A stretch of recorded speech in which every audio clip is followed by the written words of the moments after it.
disturbance at Acer Plaza? 10-4 dispatcher, verify address. It's Acer Plaza. Repeat, Acer Plaza.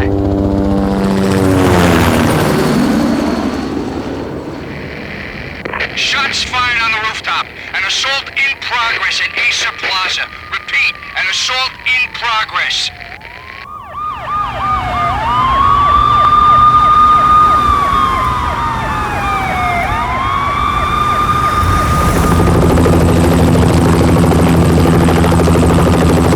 It's a war zone down here. 1085 dispatcher, need additional units. Additional units now. Officer in danger. Officer in danger. 10-5, please repeat. 10-5, all units, emergency. Officer in danger, Acer Plaza. Repeat, Acer Plaza, all units. They were all dead. The final gunshot was an exclamation mark to everything that had led to this point.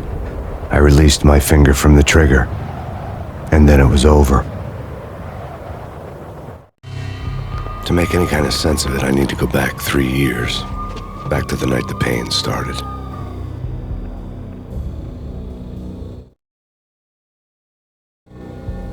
I was still on the force back then. NYPD, Manhattan, Midtown North Precinct, Hell's Kitchen. So when are you coming to work for me, Detective Payne? You'd make me work undercover in some hellhole. Sorry, Alex. Michelle and the baby come first. See? My last smoke. It's bad for the baby. That's you, Max. A regular Boy Scout. See, Alex? Still on for poker Thursday night, right? Like taking candy from a baby. Life was good. The sun setting on a sweet summer's day, the smell of freshly mowed lawns, the sounds of children playing, a house across the river on the Jersey side, beautiful wife and a baby girl. The American dream come true. Honey, I'm home. But dreams have a nasty habit of going bad when you're not looking. The sun went down with practiced bravado. Twilight crawled across the sky, laden with foreboding.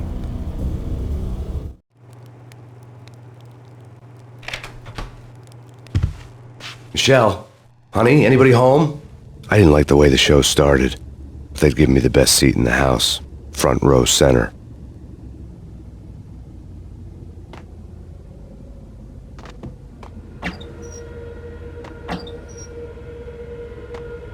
What the hell? Something ugly had been tattooed on the wall, a map of things to come. It was a poison syringe, a magic tag full of diabolical meanings.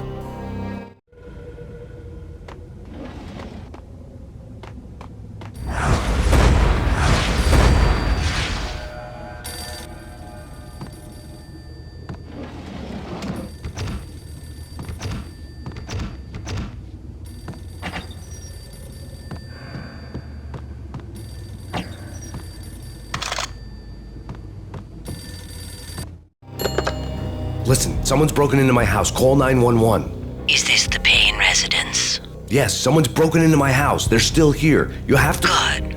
I'm afraid I cannot help you. Who is this? Hello?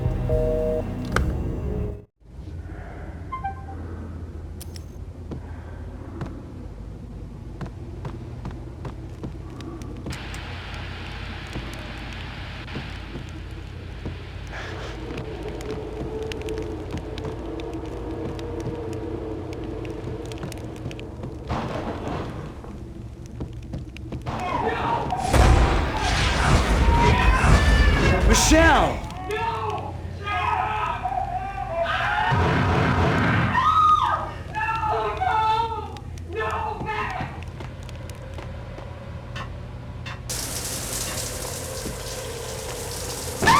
Michelle! Please!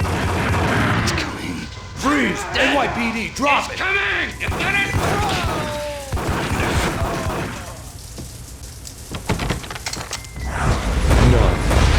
No, please, God, no.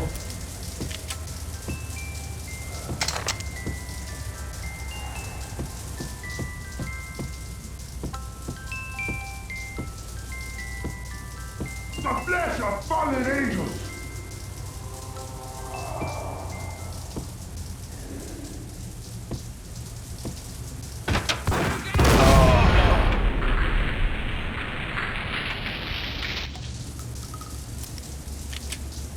No, no, no, God, no, please, Michelle. Oh, baby.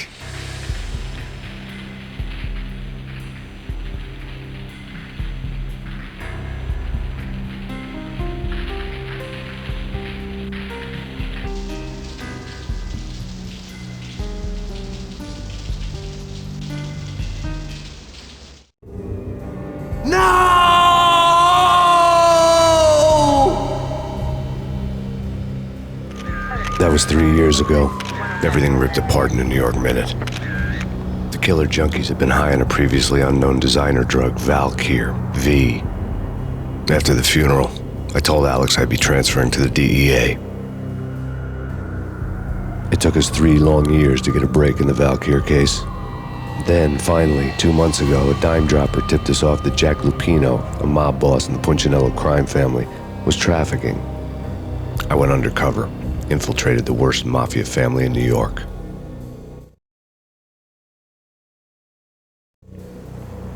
I came in from the cold and the dark. Outside the city was a cruel monster. I've been slowly working my way from the small time to the big fish, trying to get to the source of the drug. Alex and BB were my only contacts in the DEA, the only ones in this decrepit city who knew I was down here. BB here. Something urgent has come up with Jack Lupino. You need to meet with Alex immediately at the Roscoe Street station. I hadn't had a face-to-face with Alex since I'd gone undercover. Outside, the mercury was falling fast. It was colder than the devil's heart, raining ice pitchforks as if the heavens were ready to fall. Everyone was running for shelter like there was no tomorrow. It didn't get any better when I got to the subway. The feeling hit me like a point-blank shot straight in the face. Something was not right about this. My Beretta stirred nervously under my coat, but the train doors had already shut behind me, and I was in for the ride. Next stop, Roscoe Street Station, and Alex.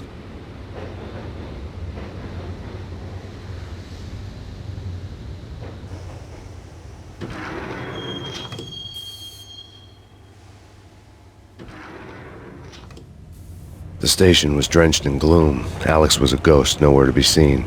I'd have to look for him.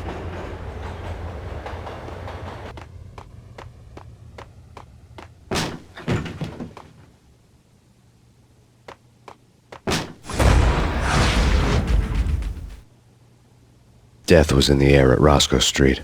I'd have to find Alex fast.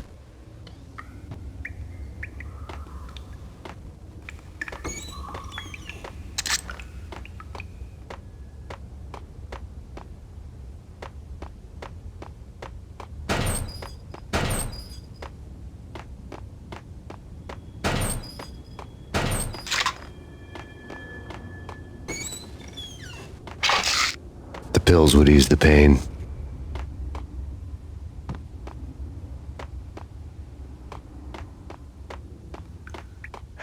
Wasn't Jake supposed to take care of this? He and Mickey are having too much fun taking care of the cop up there.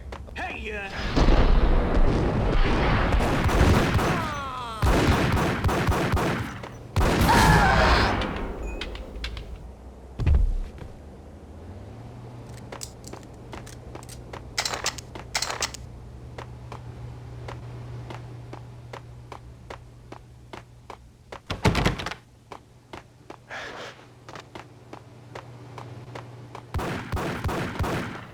Yeah, he's dead, all right. Hey, it's me. Hold it.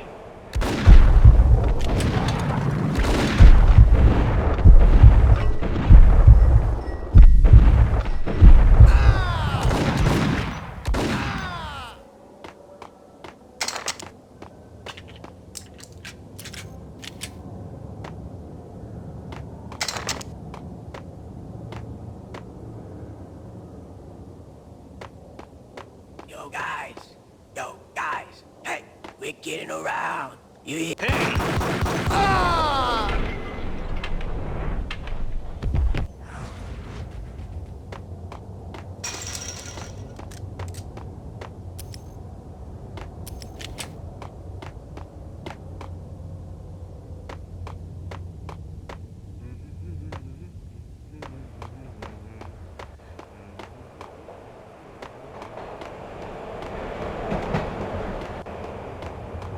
Yo!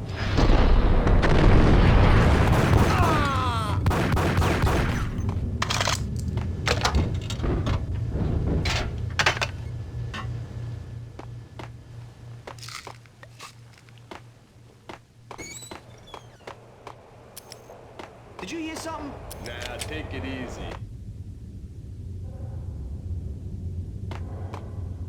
What the?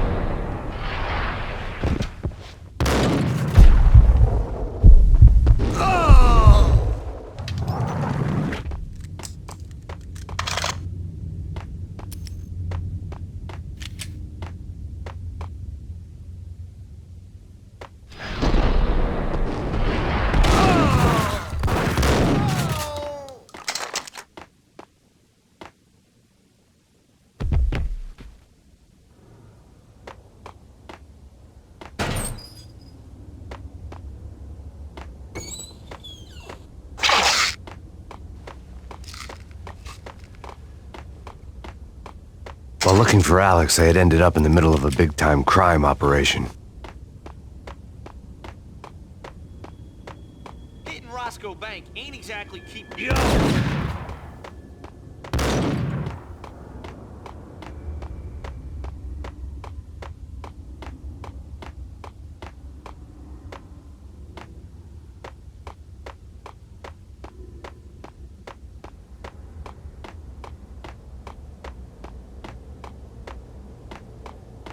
Kiss it goodbye.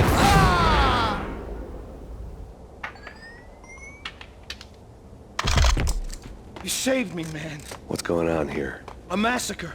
These armed thugs just appeared from nowhere. We need to get help. I can make the call from the control room 1 floor up. Can you take me there? Sure, sounds good. Follow me.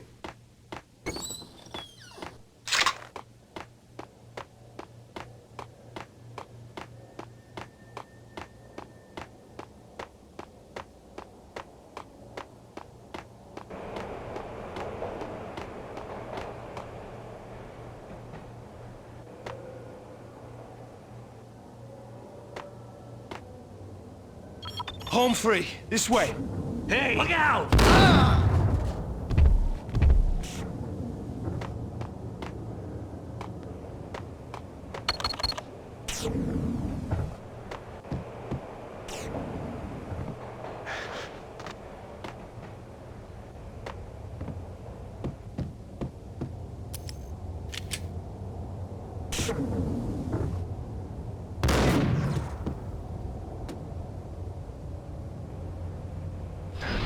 Got him down!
The train lit up like a Christmas tree. The power was back on.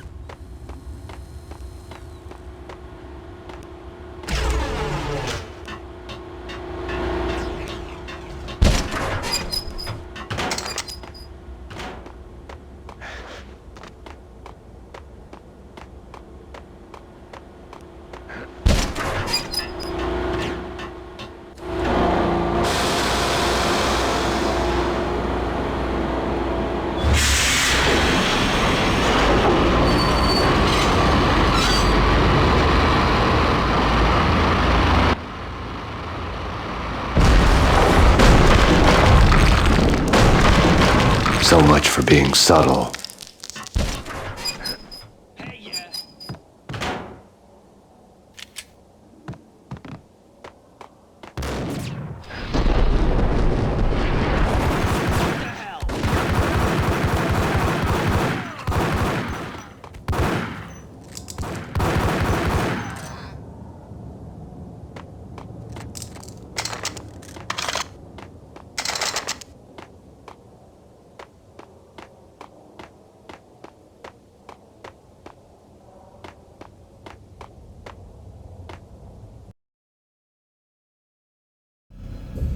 The rusty door led to an abandoned part of the station, closed off since the early 40s. Something big was going down in Roscoe Street. Maybe that's why Alex had wanted to meet me here. Maybe not. One way or the other, I was going to find out.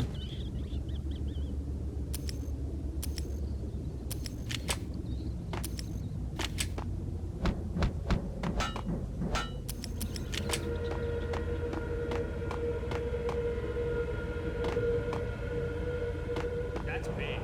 That's big.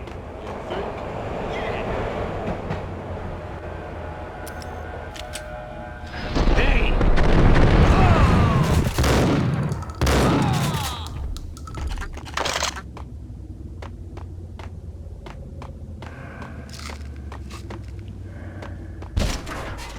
Hey,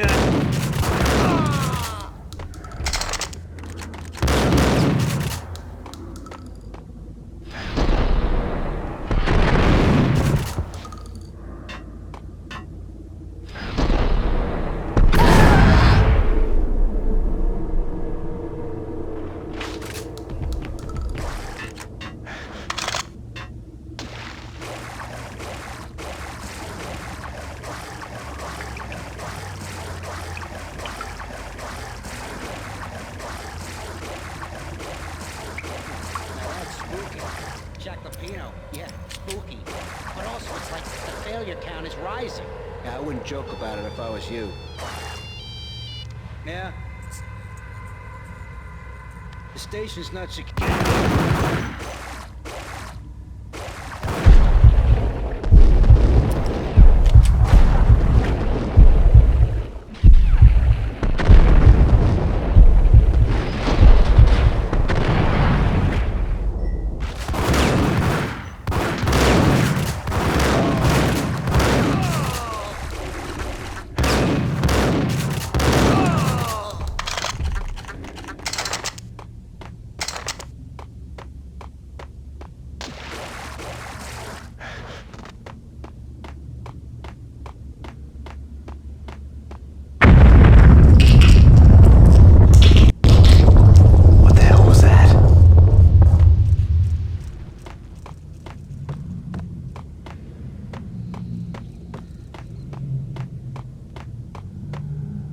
Done here.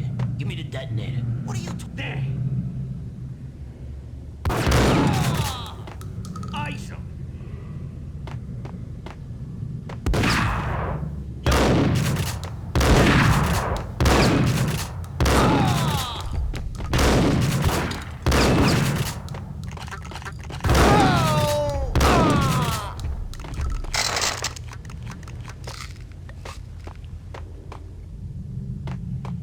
The door had been welded shut ages ago and the bomb was missing a detonator.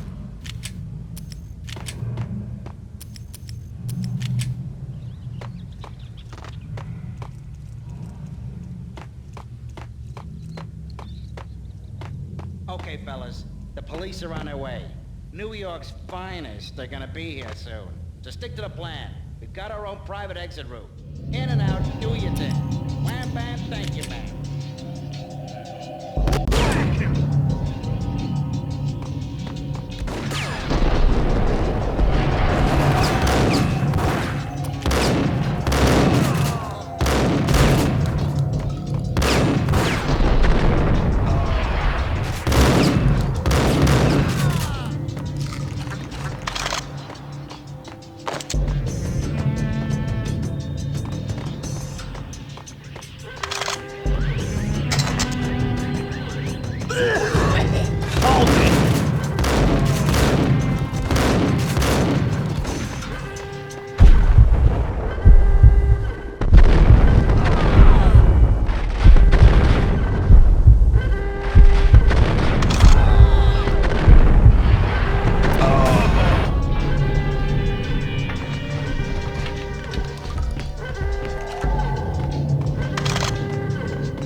We come to you now live from the crime scene.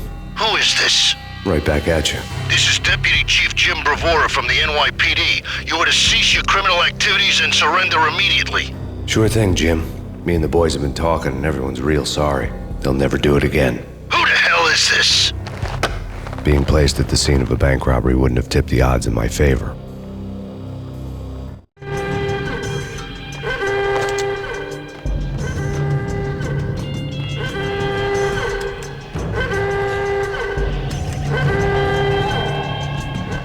The bank robbers had left their tools on the table. Judging by the detonators, the crooks had bought enough explosives to send Lady Liberty into orbit.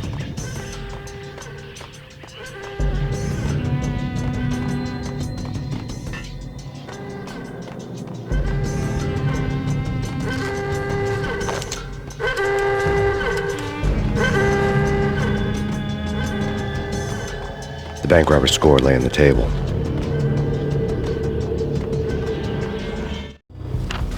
The bank robbers had been after Acer Corporation bonds. The Acer success story had recently been on every channel and on the cover of every magazine.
Hold it! Max, Jesus, you almost gave me a heart attack. I nearly shot you. Alex, we're glad to see you. What the hell's going on? There are more corpses here than at the city morgue. It's an armed robbery, a tunnel job straight to the Roscoe Bank vault through the old station wall. Is this why? This is Lupino's gig? This is Lupino's doing? Lupino's men? Really? You sure know how to pick a place? Can you get through? No, it's locked. We gotta get out of here. If it's Lupino, it's... Alex? Alex! There was nothing I could do. He was dead. I could tell by the empty, accusing stare of his eyes.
Alex had kept me relatively sane for the past 3 years.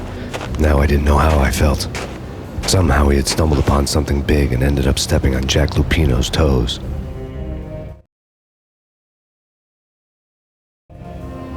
Lupino ran his racket of sex, drugs, and contract killings from a sleazy hotel in a slum block of tenements. The NYPD was closing in. I could hear the sirens. Their wail was a crescendo. Lupino thought he could get us by taking Alex out and leaving me to take the fall for it. All he had gotten was my attention. I went for the hotel first. It was a sad old thing with flickering lamps and faded colors, cheap mobster punks and tired-eyed prostitutes. I walked straight in, playing at Bogart, like I'd done 100 times before. The place was run by a couple of murdering mobsters with shark smiles. The Finito brothers.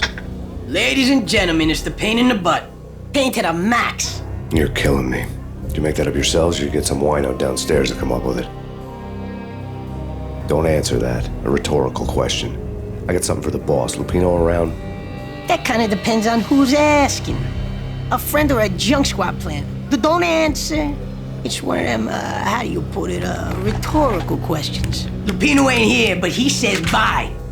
Lupino wasn't in his cheap hotel. Instead, I ran into the Finito brothers. My cover had been blown. The door slammed shut behind me, and then I was dodging bullets like raindrops. Pain in the butt. Ha-ha! Pain to the max. Junk squad pig. Get a Marble City for you. Eat first and lying down. Bring it in.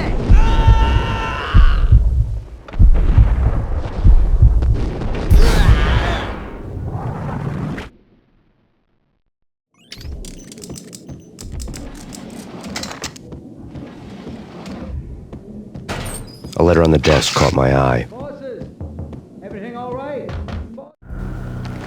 I had met Lupino only once. The gangster ran all his rackets through his right-hand man, Vinny Gagniti. Gagniti was a high-strung whiner on the verge of breaking apart, like an overamped Energizer bunny. He had the brains to run the business, but he lacked the balls, always falling short, taking his frustration out on underage addicts and call girls. The V deal goes down at your hotel. Jack's exact words, quote, "Vinny, you're in charge of this one," unquote. Rico Muerte's coming to see it through. Anything goes wrong and everybody's gonna get dead. Goes double for you. Treat this guy real good. Anything he wants, you give him. Don't screw this up or you're finito, finitos. A V deal meant added security, locked doors, and lots of nervous thugs with itchy trigger fingers. I'd seen nothing coming in, but that didn't mean it hadn't been there. Rico Muerte was a regular Kaiser Soze, a spook story told to keep the apes in line. 313. The Finitos had scribbled Muerte's room number on the note's margin. Joey, Virgilio, you're right there? They're not answering. Call the others. Tell them to come quick. Okay, but we can't wait for them. We gotta go in now. Bosses, we're coming in. It's Payne.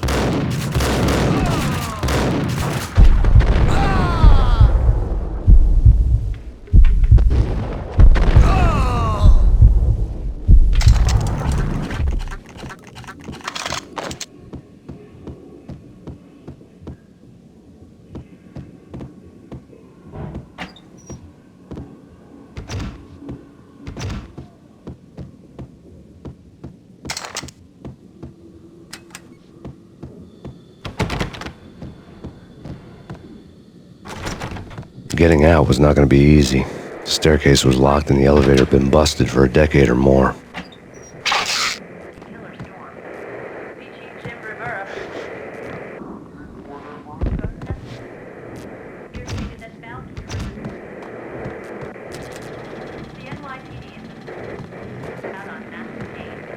In his press conference today, the mayor stated that Valkyr represents a clear danger to New York and called for drastic actions to eliminate the problem.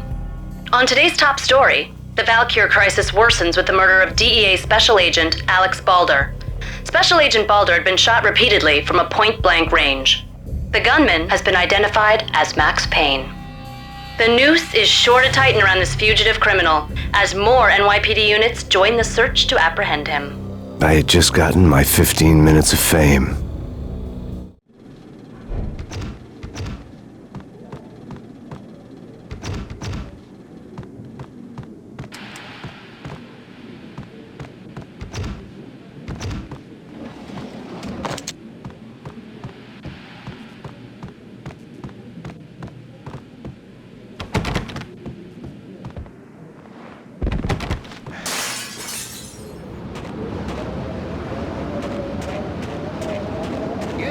Something's wrong with the bosses. Payne's there and they're not answering.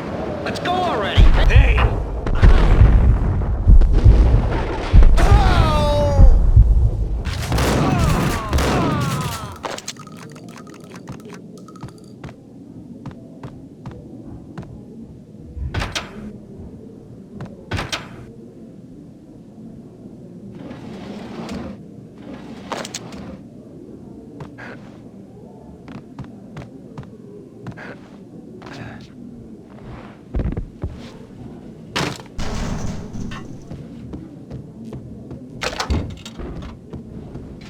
Hold it!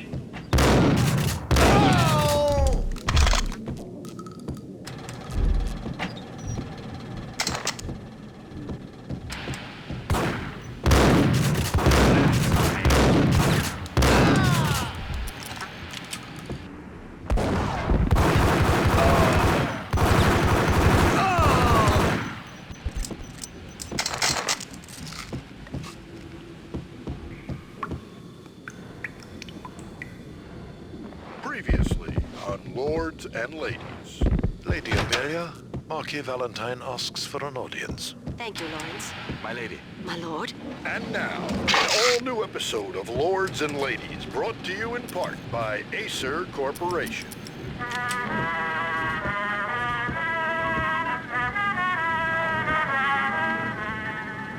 My lady. My lord. My lady, there is a matter of great importance I must bring to your attention. My lord, there is? Indeed, my lady, there is indeed. From the very first moment we met, upon that distant forest path, there has been sunlight in the autumn leaves blazing like the colors of your hair. V-head junkies could go off without a warning. I had to be careful. I must. My lord, no! This cannot be, this must not be! But why, my lord, why? My lord! There he is! Do not fall these words! I beg of you, I must know. I would rather die than not know. My lord, we should both be dead, for this shame is too great for the living. My lord, My lord, I am your long-lost sister!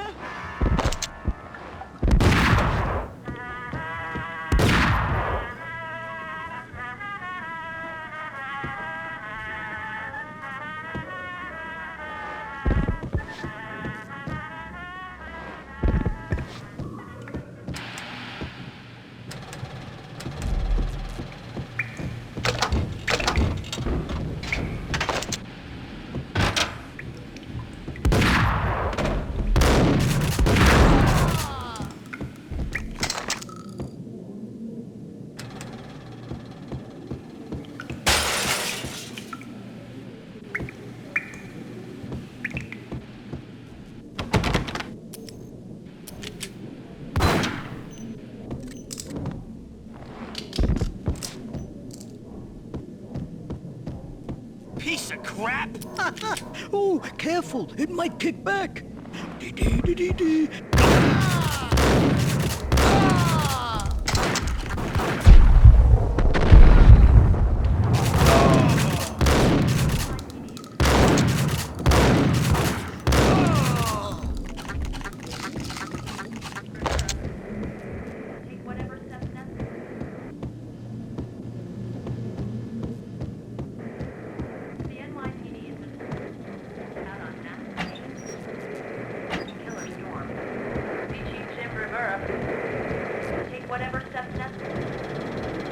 This party had been dead for a while. I couldn't say I was sorry I'd missed the show.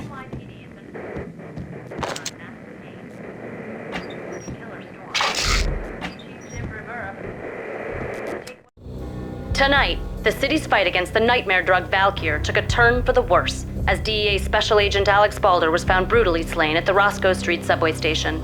A suspect was seen leaving the site only moments after the shots had been fired, and the NYPD is currently in pursuit of Max Payne, a repeated felon believed to be armed and extremely dangerous. And now the weather. The worst winter storm in recorded history continues to pound the city. Whatever steps necessary. Here stated that Valkyr represents the NYPD is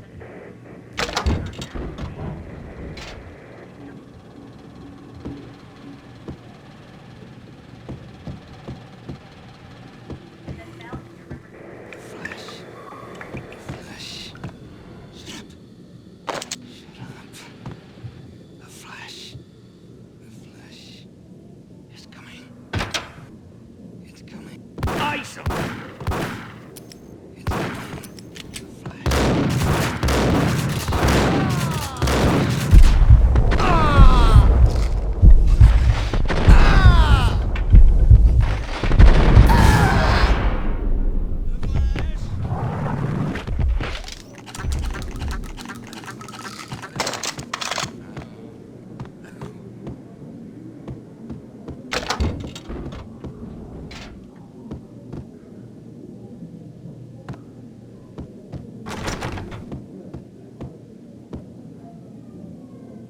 I'd found Muerte's room.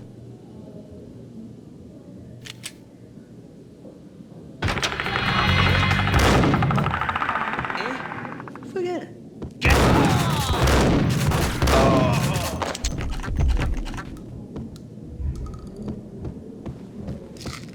Muerte had received a letter.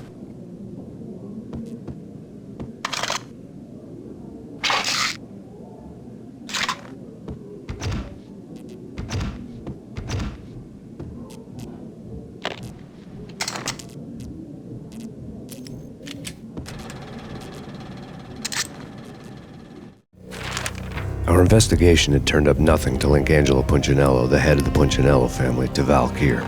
All tracks had ended with Jack Lupino. The letter in Muerte's room was signed by the Don himself. It was the first hint that the Kingpin knew what was brewing inside his syndicate. The trouble you got into after the Chicago screw-up. The Punchinello family bailed you out. You have been waiting for a chance to pay us back. One of our trusted boys has a monkey the size of King Kong on his back. We need your special skills for backup on a major deal. Collecting evidence had gotten old a few hundred bullets back. I was already so far past the point of no return I couldn't even remember what it looked like when I had passed it.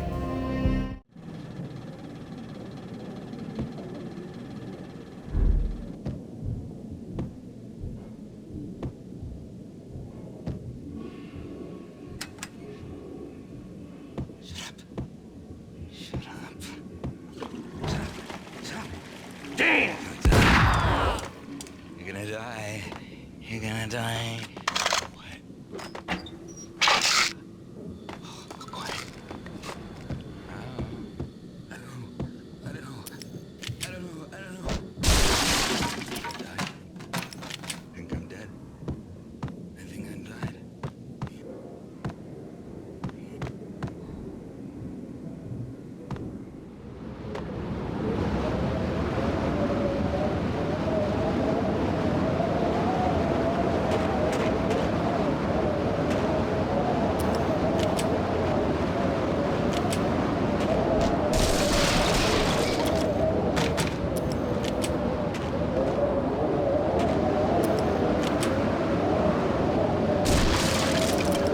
I didn't want to know what had happened here.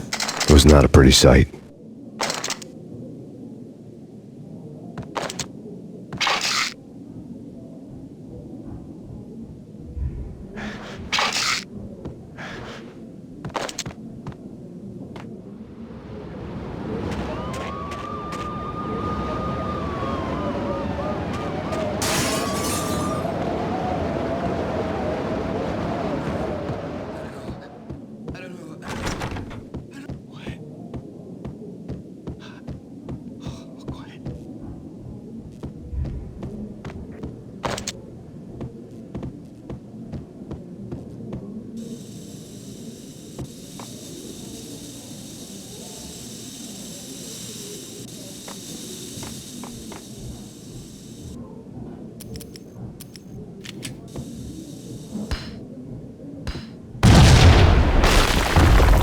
Yo! Told you. God damn! I thought it was a bomb for sure. Nah, the Russian wouldn't dare. This has been waiting to happen. Hey, what the?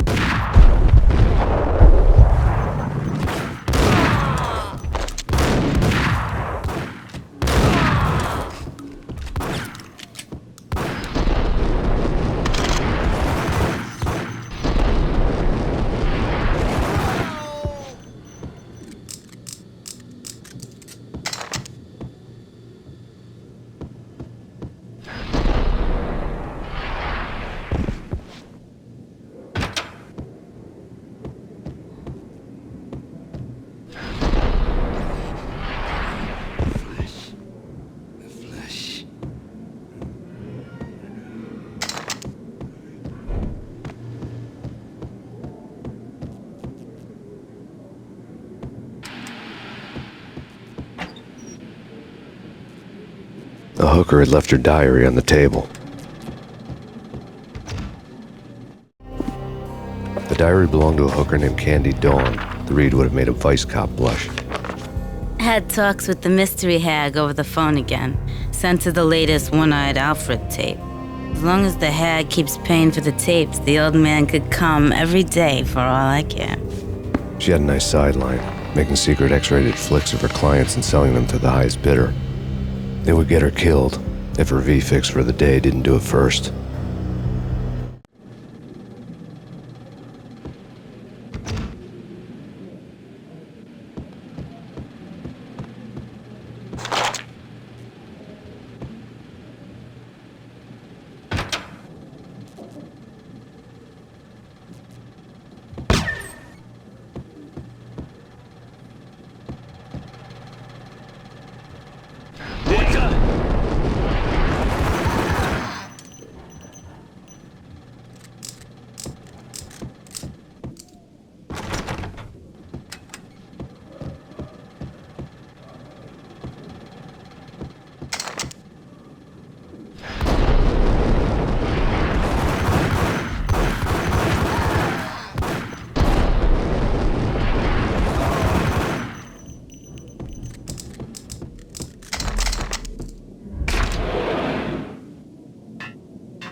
The old service elevator rumbled down to the bowels of Jack Lupino's hotel.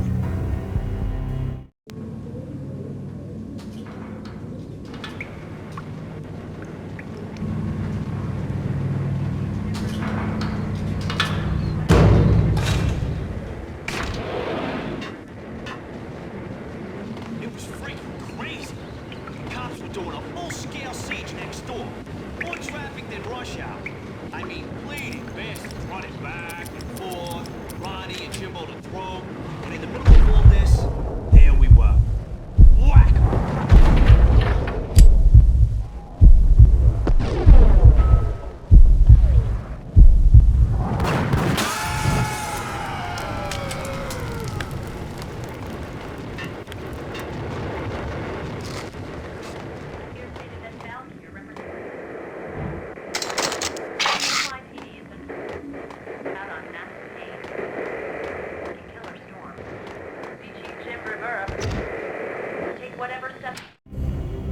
A winter storm warning is in effect in the whole tri-state area, as both freezing rain and heavy snowfall continue. Many roadways are already closed, and people are advised to stay indoors. The severe blizzard has ravaged New York for 3 days now, with no end in sight.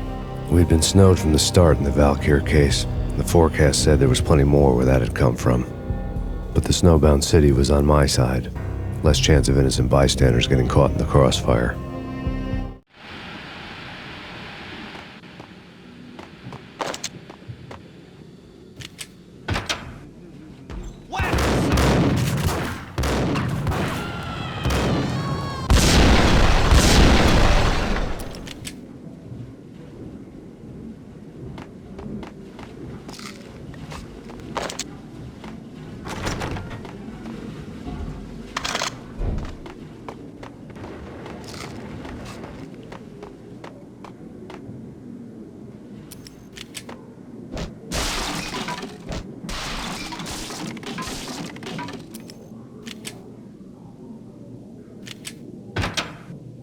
Hey!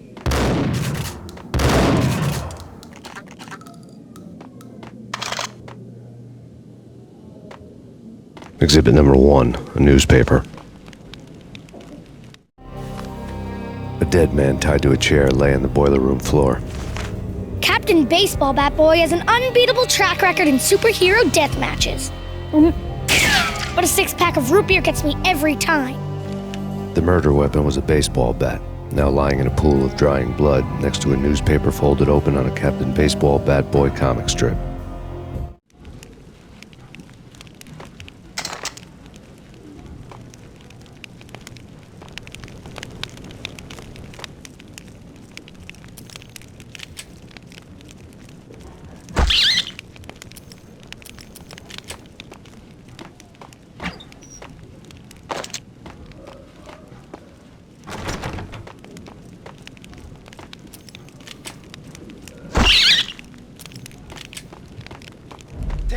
vampire movies. Why are they always set in L.A. or Mexico? They can't even get a tan. If I was a bloodsucker, I'd move to the North Pole. Winter's one long night. Yeah, what would you eat? Suck blood from penguins? Nah, Eskimos, man, Eskimos.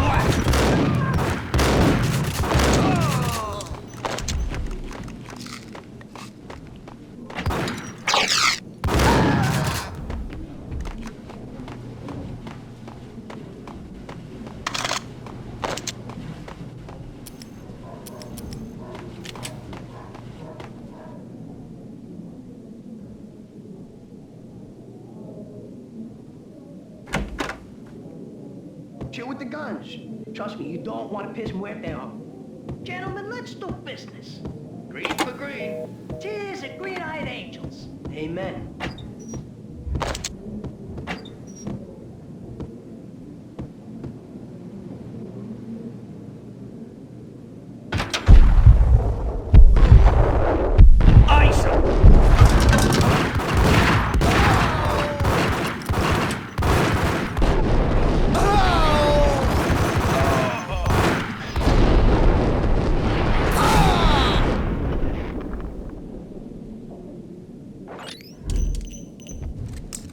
A lifetime ago, this would have gone down as a narcotics arrest.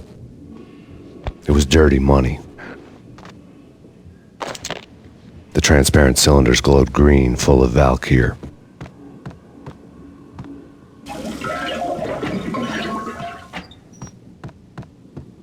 There was a key on the table.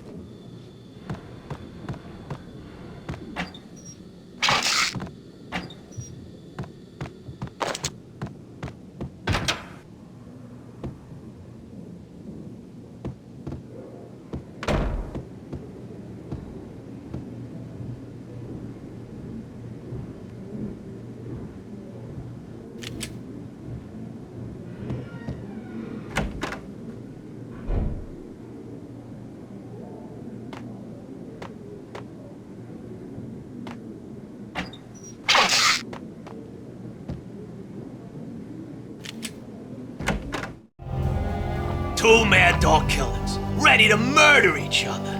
They step into the next room, and I'm thinking, now they're gonna do it. But no. They sit down in front of a TV and solve their differences with a kung fu fighting video game. I tell you, Candy, I was so depressed, I strangled them both with the video game cables.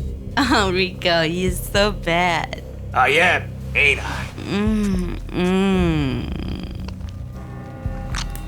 Rico Muerte, big-time hustler. Who the hell? It's that cop. Muerte went for his gun. Do something.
The antique switchboard was still in use.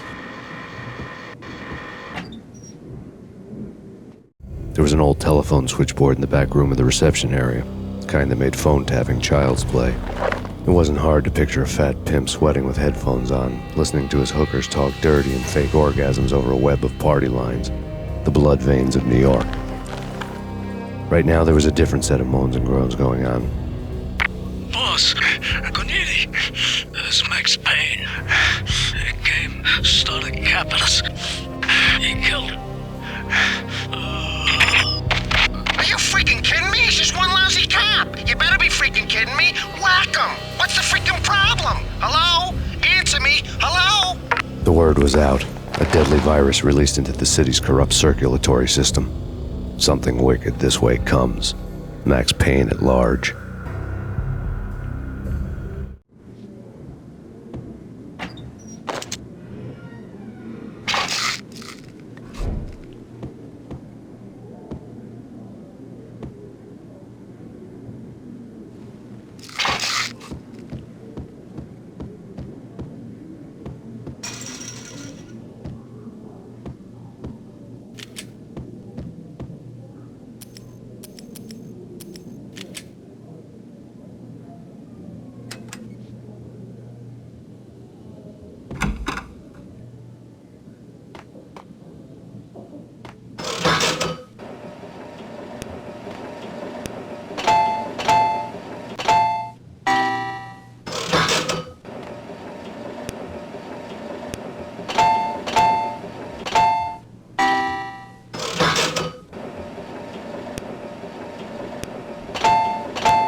Think you can take my money?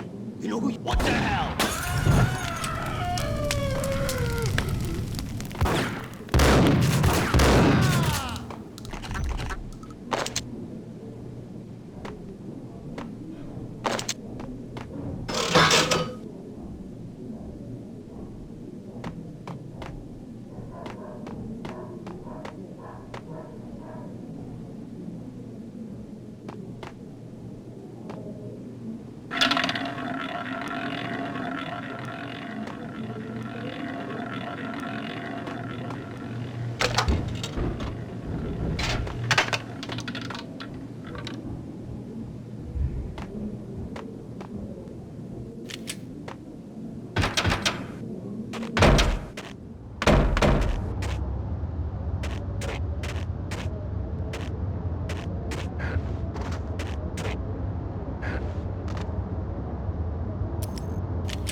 Turn around, walk away, blow town.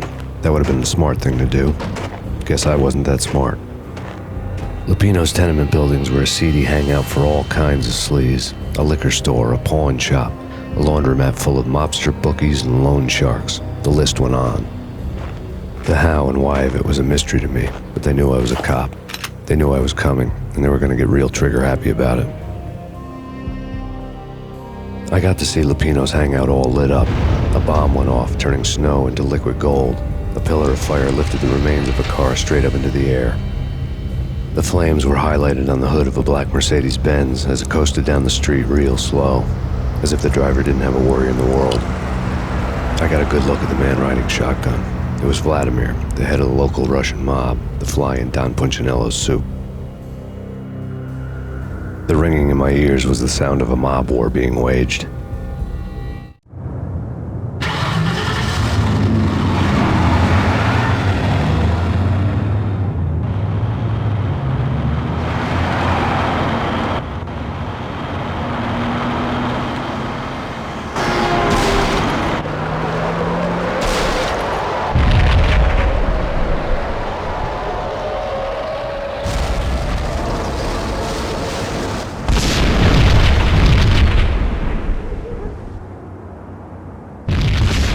Another bomb exploded inside the closest slum building. It was a lucky break. The goons inside were spooked, but luck always came with a price tag. More bombs could still be ticking inside, and the cops would already be on their way. Jack Lupino's suite was on the top floor. At least it used to be, before the explosive makeover.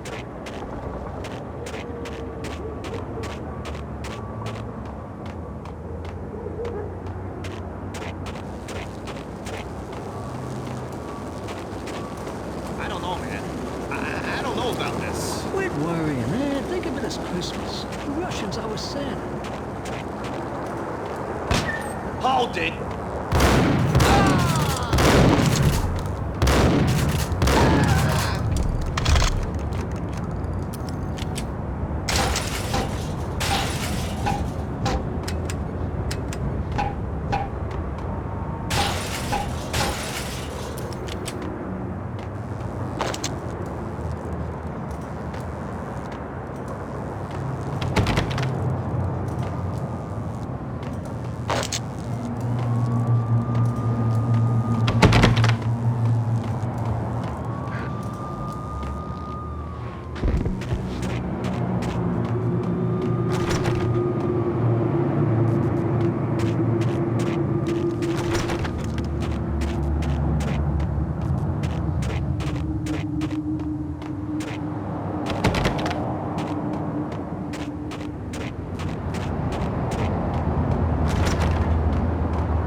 The headlines were a depressing read. The headlines were screaming bloody murder. The storm was a screaming duet with the approaching prowl car sirens. It was all a scream when you were down for the count and wanted for murder.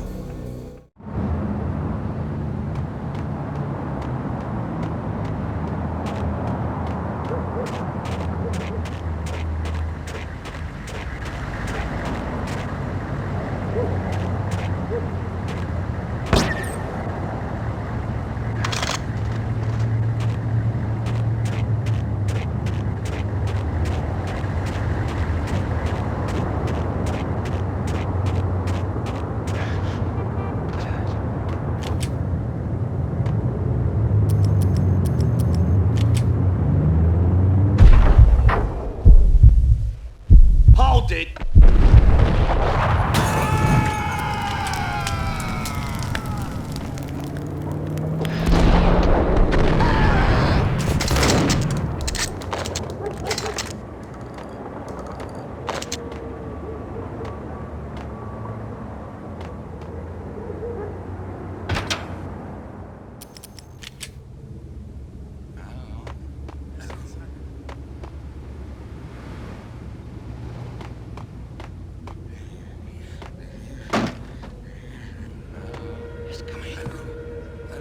It's coming.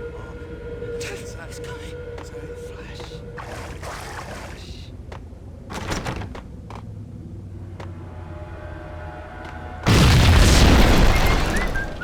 The whole building was rigged with explosives.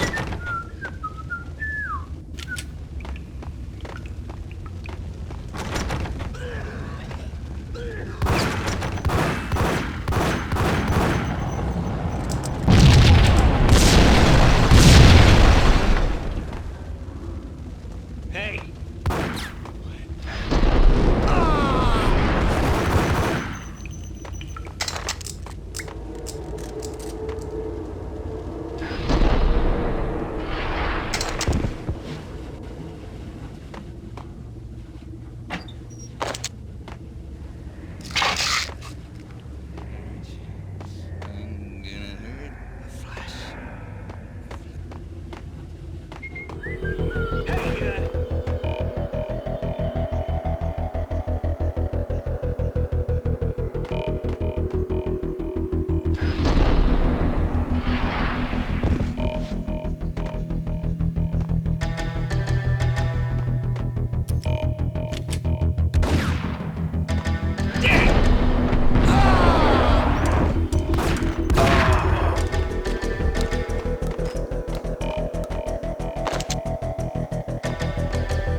A beaten-up phone in the entrance hall was ringing.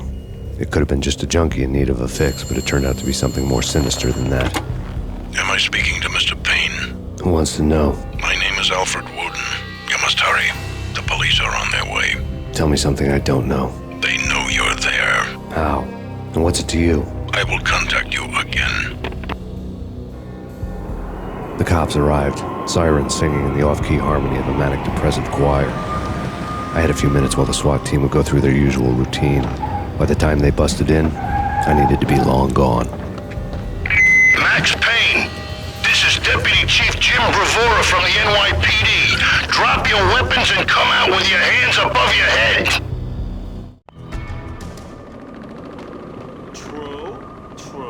Who said it? Ice!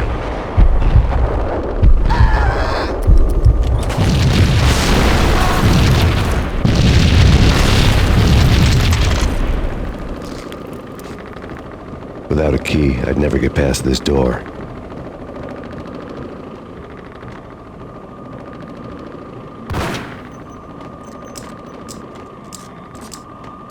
Someone had left a letter on the counter. There was a key on the shelf. Suddenly it all made sense. The bombs, the Russian mob boss making an appearance in person. Gognitti was his usual self, all talk and no walk. After our hit, the Russian has only a couple of guns left and they can be bought. There's no freaking way he has the guts to try anything after that. As it turned out, the Russian had plenty of guts. One thing you could count on, you push a man too far and sooner or later he'd start pushing back. Freeze! Put your hands where I can see them. This is your final warning. Surrender or we'll be forced to take action. Don't make us come and get you.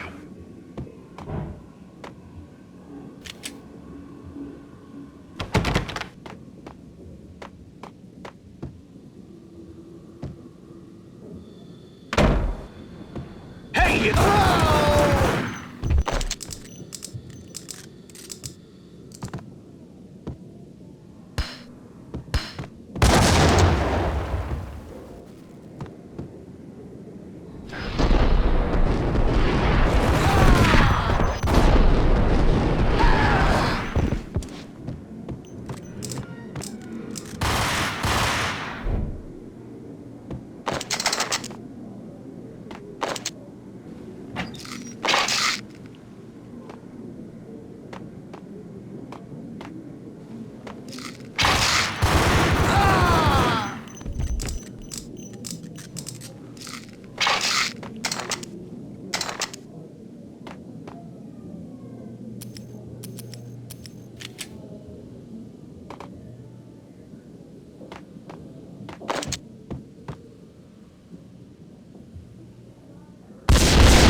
The bombs had destroyed all the stairs up to Lupino's office. The alternate route led there by way of adjoining rooftops.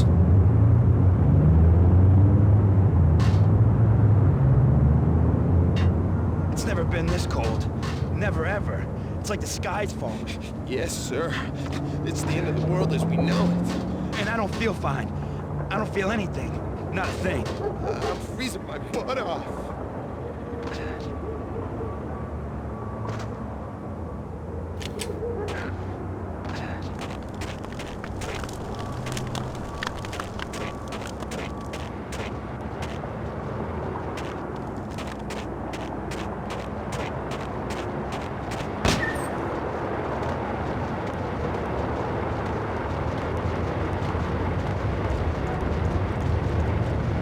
To get to the roof, I'd need to get to the elevator through the locked door up ahead.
Hey!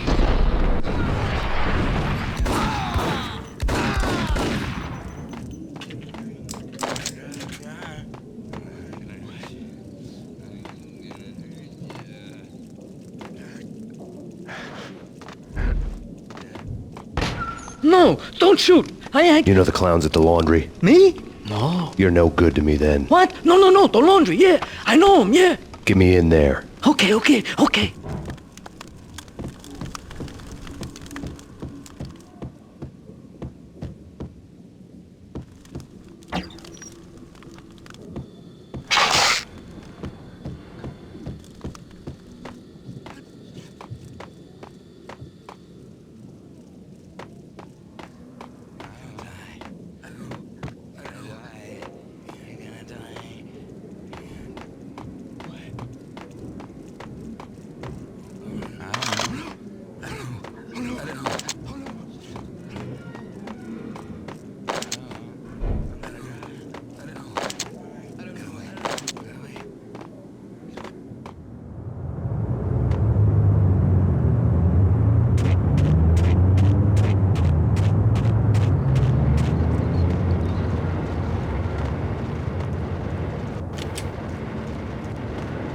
It's me. Open up. Let me in, quick. Not so fast. The password. John Woo. Come on. Okay, John Woo. All right. Come right in. It's a trap! It's Payne!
New York City is in crisis tonight, with reports of Valkyr-related gang war in the streets of the Bronx. Apparently, Max Payne, wanted for questioning in connection with the slaying of a DEA special agent earlier tonight, is waging a one-man war against his former partners in crime. Among the list of casualties so far are notorious mafia members Joey and Virgilio Finito, as well as Rico Muerte, himself a fugitive from the law, and a suspect for several murders in the Chicago area. The NYPD has been placed on full alert. A citywide APB has been put out on Max Payne. Deputy Chief Jim Bravura has promised to take whatever steps necessary to bring him to justice. What those steps may be remains to be seen. For NYCNN TV News, this is Kira Silver.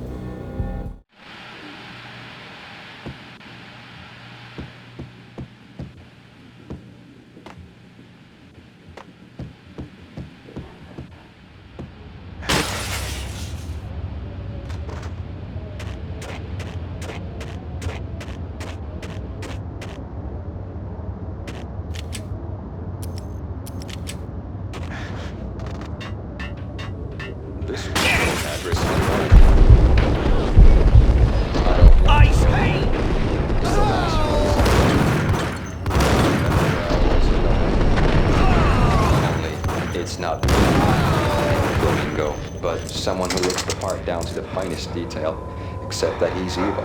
I'm hiding in the shadows, watching it all unfold. The Flamingo speaks. He can speak here. It says, "Mirrors are more fun than television." That's mirrors are more fun than television.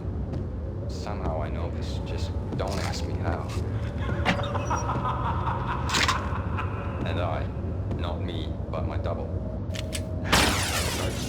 Like it was the funniest thing in the world. And then something was wrong. And suddenly in one day, behind them, they both turn to look at me with cold eyes. And the Flamingo speaks again.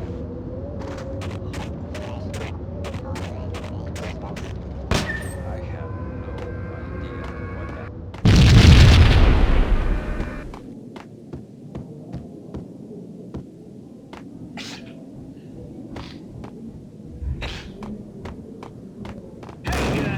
Red, blue, or green? It's always red or blue.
What are you doing?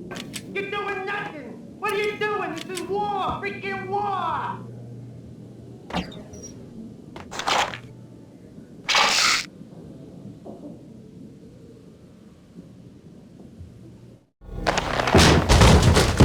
Vinny got needy. Just the man I've been killing to see. Payne? Freaking fed! I knew from day one there was something screwy about you. What do you think you're doing? You're a freaking cop. You ain't got squad on us. You can't just come in here waving your piece like it meant something. Yeah! Oh my God! Oh God, you shot me! Ah! You're dead, Payne! What the hell are you waiting for, you apes? Kill him! Kill him! With pleasure, boss. Got needy bailed. I made like Chow Yun Fat.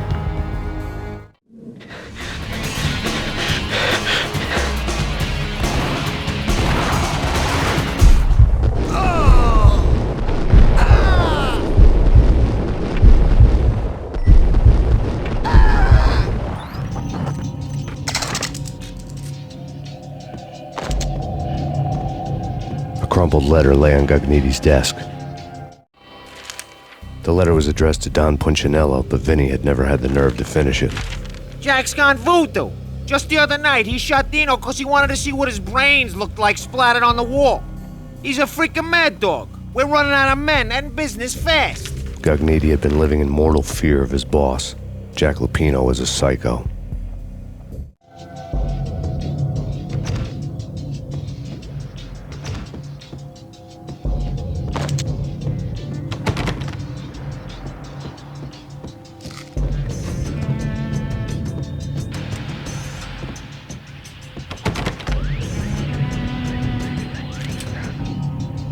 Vinny Gagniti was running scared.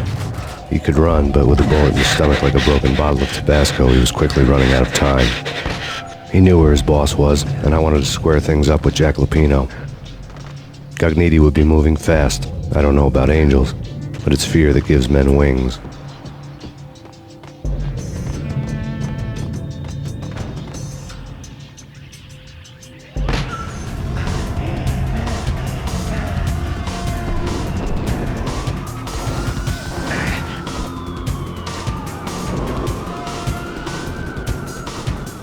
Gagniti hitched a ride.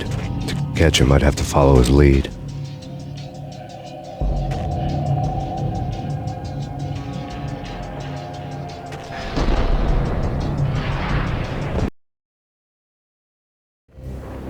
This was my second train ride of the night. The way it started didn't promise anything better than the last one. Freezing wind tearing at my face like sandpaper and razors, ice hard and slick under my hands and feet. And somewhere in the background, the wail of sirens, the city howling after me. New York sped by in fast forward. Dark rooftop water towers and a dead forest of antennas and chimneys, all a blur. When the train he was riding slowed down, Gagniti made his move.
It's Payne! He's coming down the stairs! Shoot the bastard! Okay, boss, you got it. No problem. What? Hey!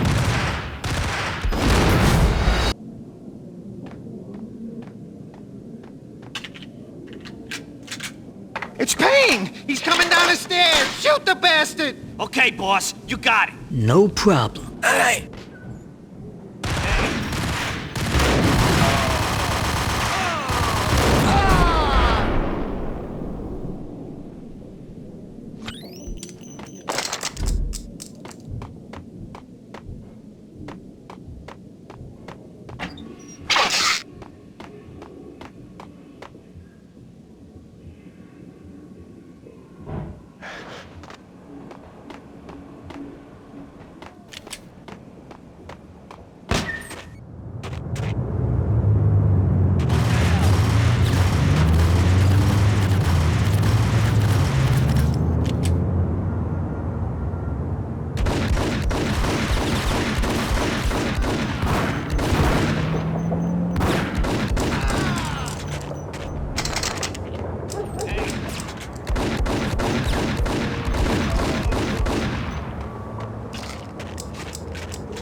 Max Payne has nowhere left to go. We are very close to capturing him. You'll get a full statement then. Right now, I've got better things to do, ma'am. That was Deputy Chief Jim Bravura from the NYPD with no further comment at this time. Apart from his suspicious food habits, I figured Bravura to be one of the good guys. Fate had just dropped us on different sides in this. But when it came to capturing me, he was way out of his league. I had already ditched the cops a couple of rooftops back. For now.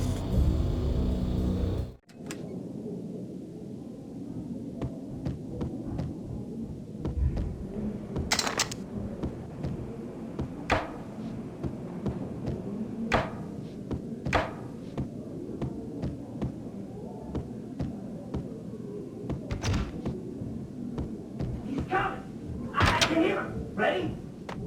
Keep your gun pointed at the door. Okay. This is it.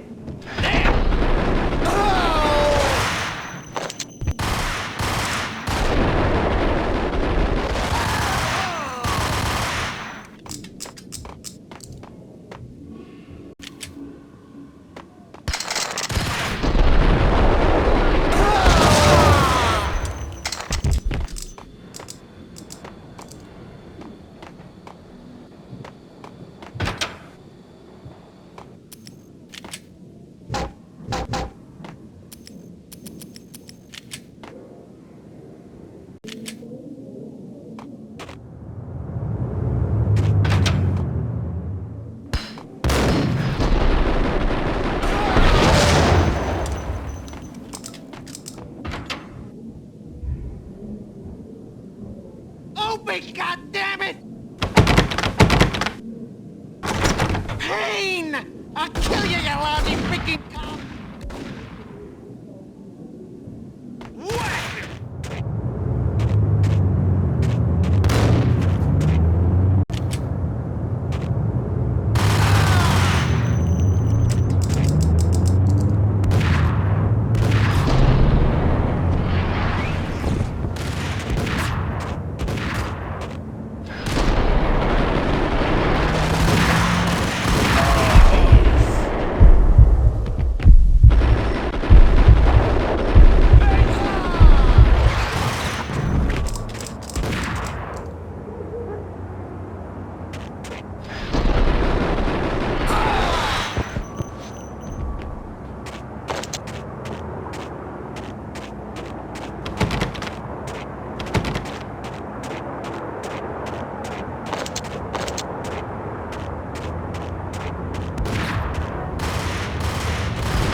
Cogniti ran out of steam in a dead-end alley with steam boiling out of the sewer grates like all the fires of hell were burning high beneath us.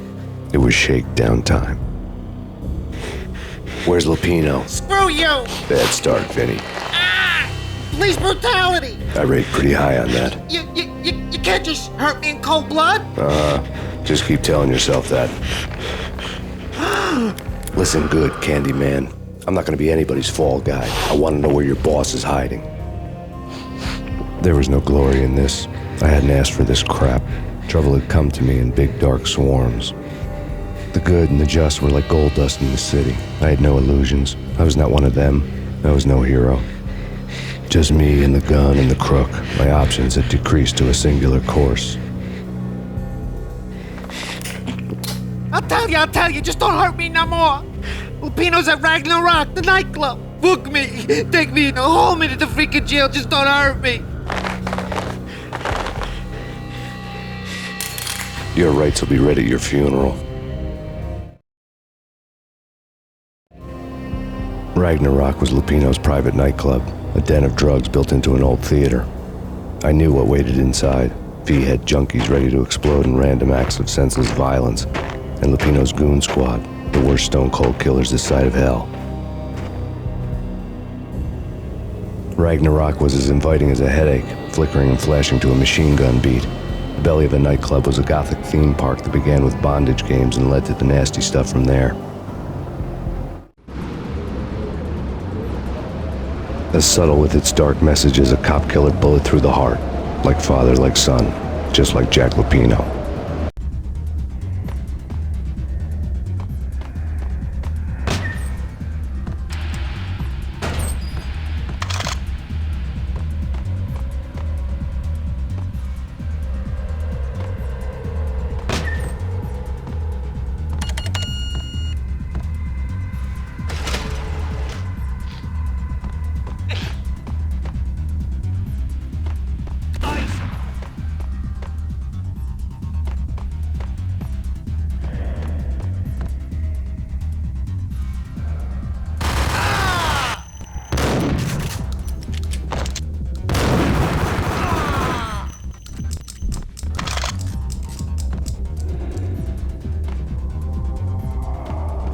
The book had never been a bestseller.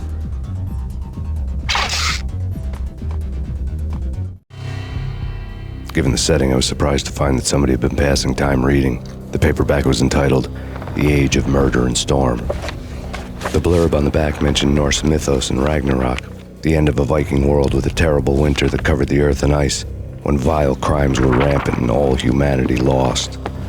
I could see how somebody impressionable might get it into their head that we were at the end of time. I was also beginning to see what the nightclub and its owner were all about.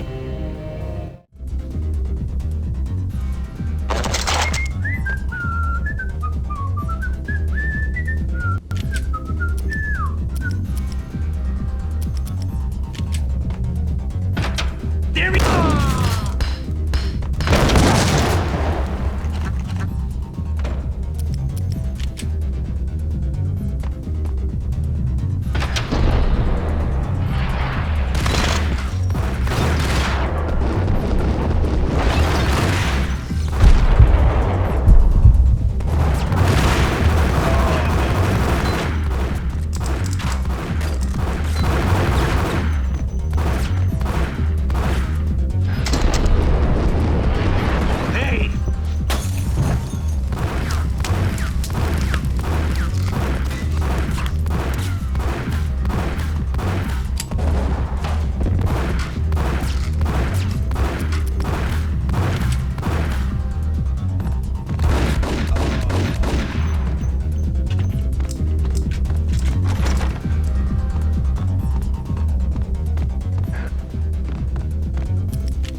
Books on the occult had been piled on the table.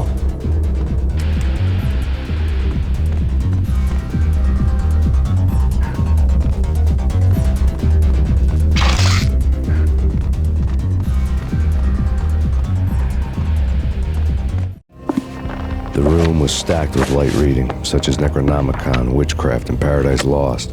Old exotic titles like Malleus Maleficarum and De Umbrarum Reini Novum Portus. Books with pentagrams on their covers, all dealing with the occult and the infernal, lying between stacks of horror videos and a couple of Ouija boards. The only thing I could take seriously was the thought of Lupino taking it seriously. He had been spending a lot of time getting intimate with the guy downstairs.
Karaoke never was my scene.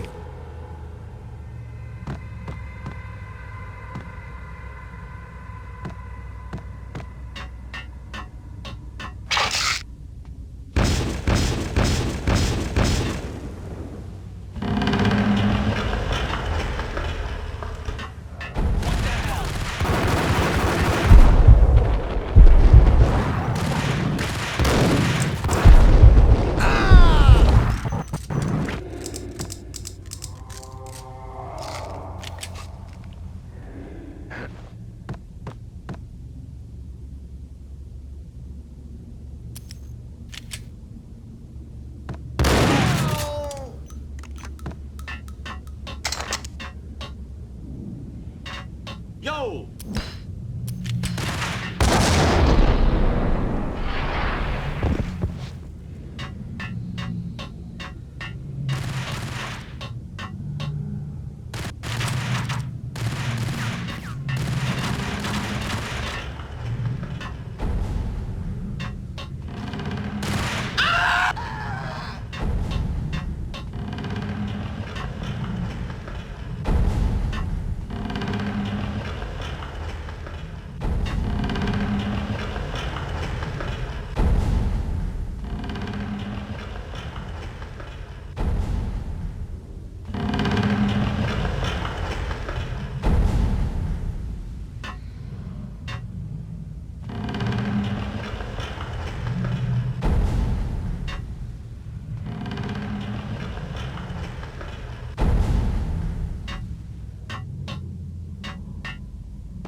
The backstage area led to Lupino's inner sanctum.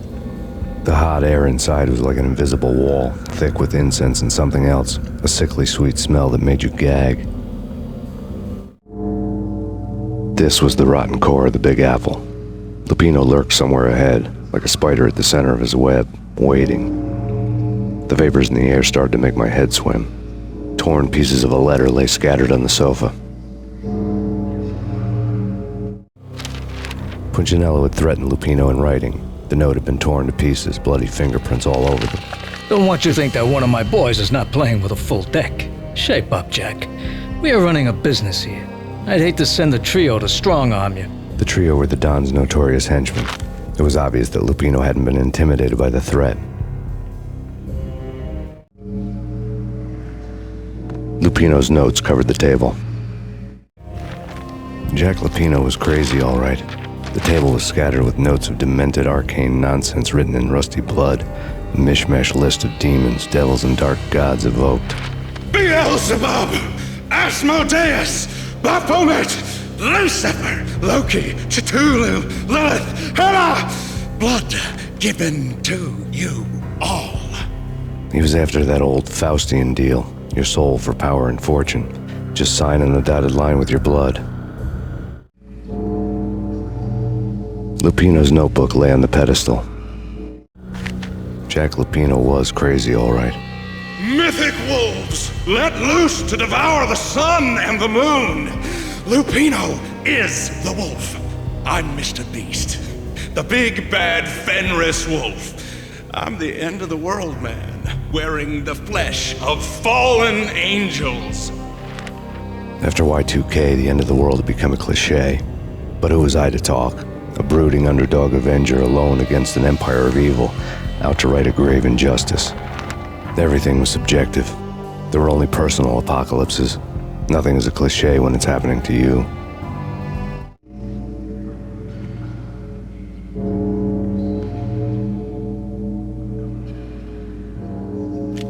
The flesh of fallen angels! Come to me all! Astaroth, Beelzebub, Asmodeus, Baphomet, Lucifer, Loki, Satan, Cthulhu, Lilith, Ella! Blood to you all! Secret living under the skin of reality. I've seen it. The corruption of flesh. Oh! I'm the wolf, yeah! I am the wolf! It's close. It's coming. You have come. A witness to the end of time. It's now!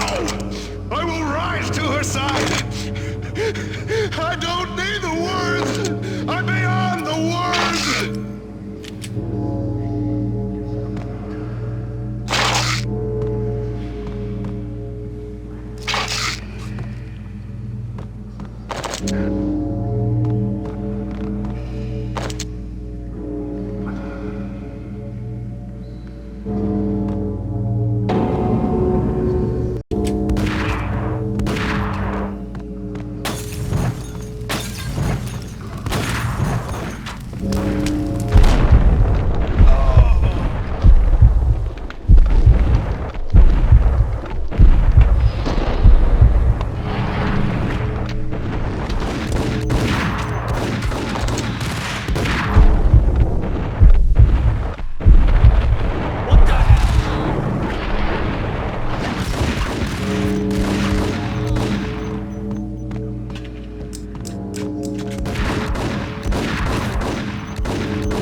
had known there'd have to be a catch in it somewhere, and this one was the Empire State Building of catches.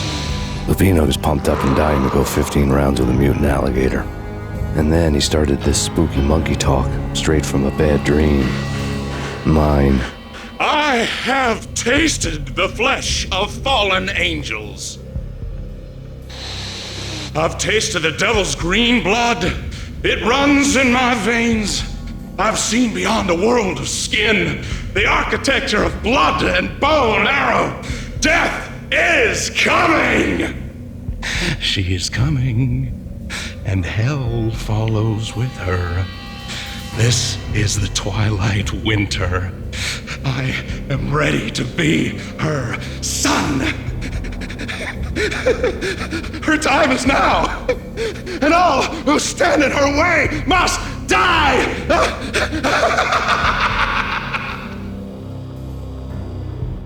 Die! You'll die! You'll die! Now! All die!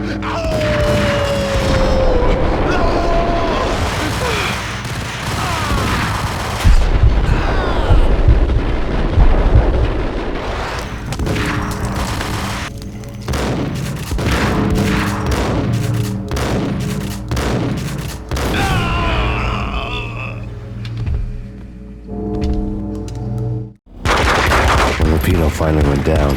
I wanted to make real sure he'd stay that way. V was a bad monster. Turned them into friggin' zombie demons from outer space. I think he's dead already. Huh? And that's when it happened. But dead or not, you've got the wrong guy. In stepped this knockout femme fatale holding a gun to my face. I returned the favor. Lisa Punchinello. Lisa Punchinello was the Don's wife. Mona Sachs, Lisa's evil twin. Your safety's off, evil twin. You might hurt someone with that gun of yours. Lisa's the damsel in distress. I'm the professional. I'd blow you away without batting an eye. Sure, and you can check out my credentials splattered all over this joint. Jack couldn't have framed you, not the state he was in. We're after the same slime bag. Angelo Punchinello's the one who murdered your friend and framed you with it. You know this for a fact. I've got my sources. I don't have a clue these days. I just shoot them as they come. Who put a contract on the Archfiend? This one's mine. I hate the guts of that sadistic wife-beater. Why not pool our bullets for this one? I thought you'd never ask. My finger was starting to twitch. How do you like your whiskey? I'm easy, as long as you don't try to slip me a Mickey. You're a real angel, Max. It was good stuff. Tasted sweet as honey going down. Nothing personal. Can't risk you going berserk and getting Lisa killed.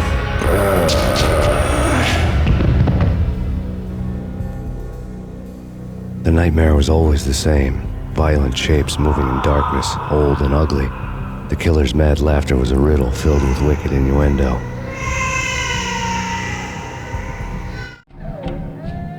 Somewhere, the baby was crying.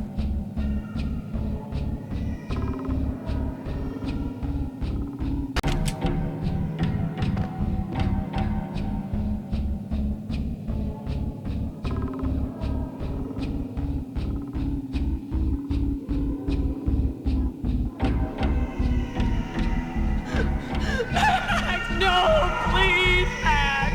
Why? I didn't mean to. I'm sorry.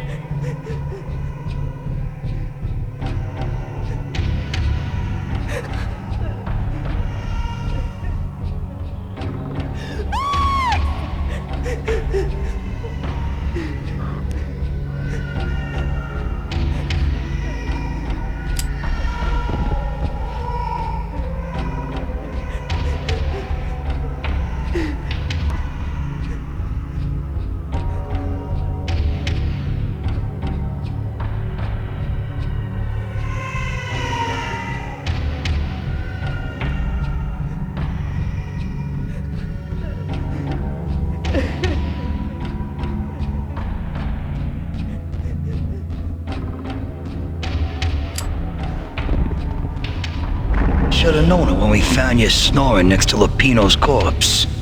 A comedian, huh? The pictures were filled with good old times.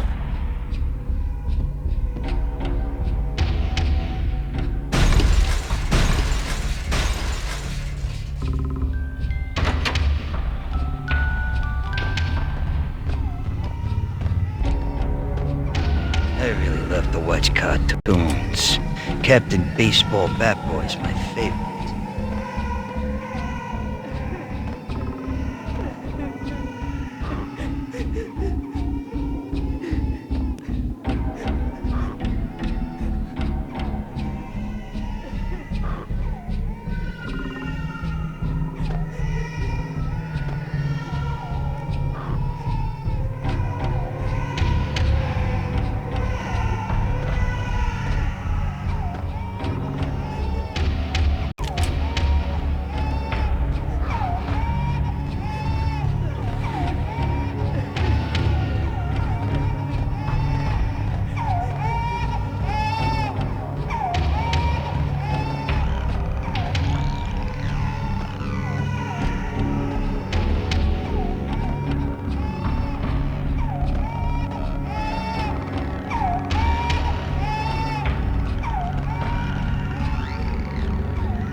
No, please, God, no.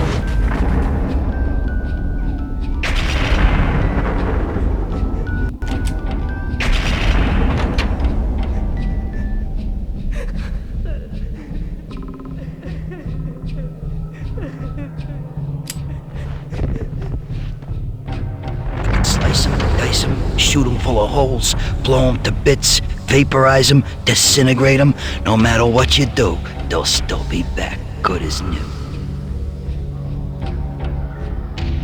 Michelle's diary lay on the table. Michelle was working part-time in the district attorney's office. Her diary was open on today's entry, her handwriting all pretty curves.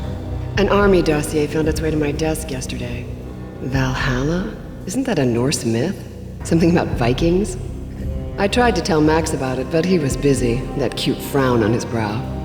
Guess it's nothing, just a mix-up at the courier service. From now on, I would always find time for her. It was a hollow promise. Too little, too late.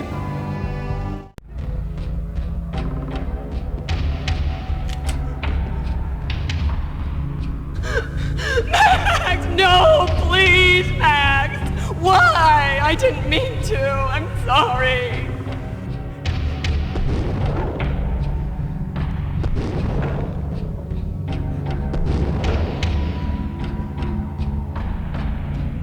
Murderer! You killed her! Nothing like that ever happens in the real world.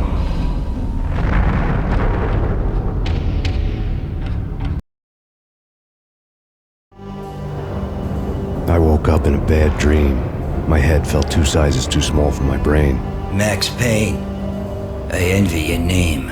And the killer was smiling. Pleased to meet you. I'm Frankie the Bat Niagara. Niagara, as in you cry a lot? He had a baseball bat and I was tied to a chair. Pissing him off was the smart thing to do.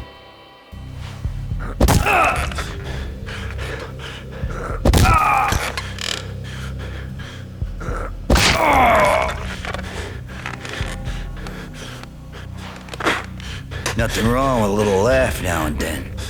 Take me, for example. I love to watch cartoons. Cartoon violence is a fascinating thing. Let's take a break. I need to take a leak and maybe grab a cold one at the bar. Don't worry. I'll be back to finish this off. And then, it's checkout time. You play, you pay, you bastard. He swaggered out, and the door clanged shut behind him, locks clicking into place. Everyone makes mistakes. Mine hadn't been to crack jokes about the goon with the bat. He'd have cracked my skull regardless.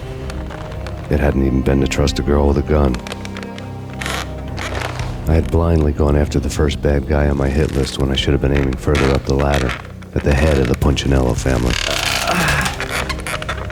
I couldn't bring myself to be pissed at Mona. Guess I had a soft spot for her pretty face.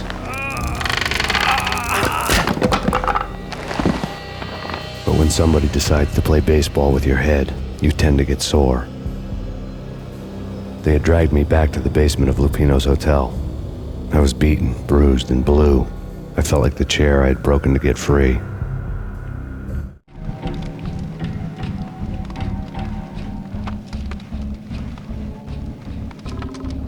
All I had was Niagara's bat, sticky with my own blood. Without a gun, I'd be no match for Frankie's men. I'd have to play hide and seek with them.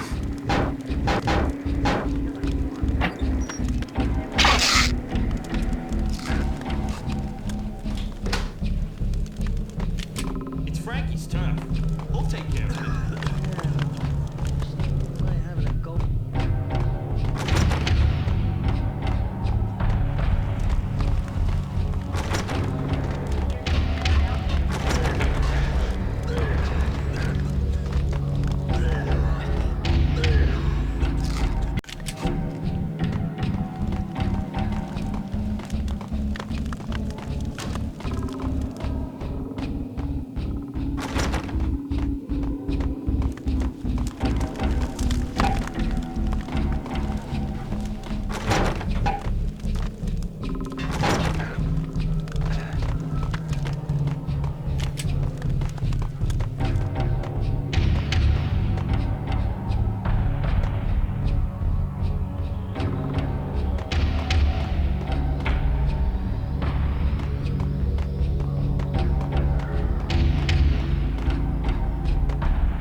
Another newspaper caption for a murder scene.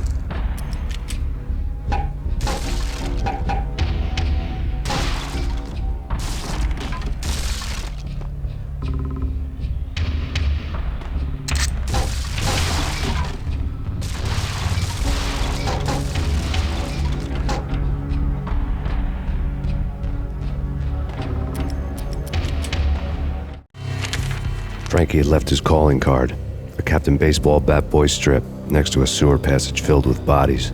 You'd better not mess with Captain Baseball Bat Boy.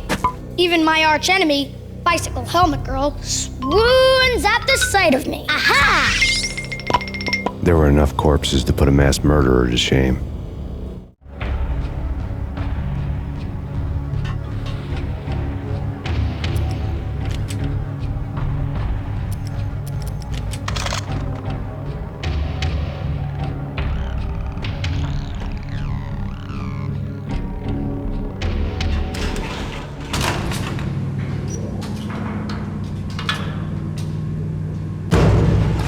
Payne!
Things were fast going from bad to worse.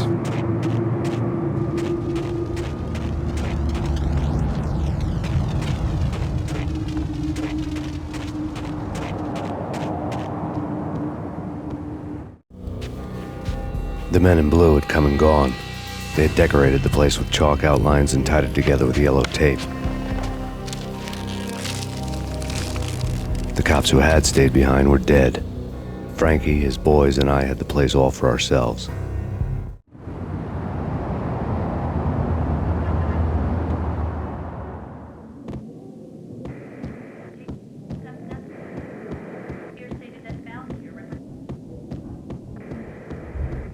Just forget about it. Just forget about it. Hey, just forget about it. That crazy witch, you should have heard her. She was a real scream when the boys caught her trying to cap the Don. Oh, that's friggin' bad. To the trio? That's even worse than what Frankie's doing to that poor bastard downstairs. She's gonna take a long time to die. The mobster muscle on the phone was talking about Mona. Punchinello's trio were nothing but bad news. There he is!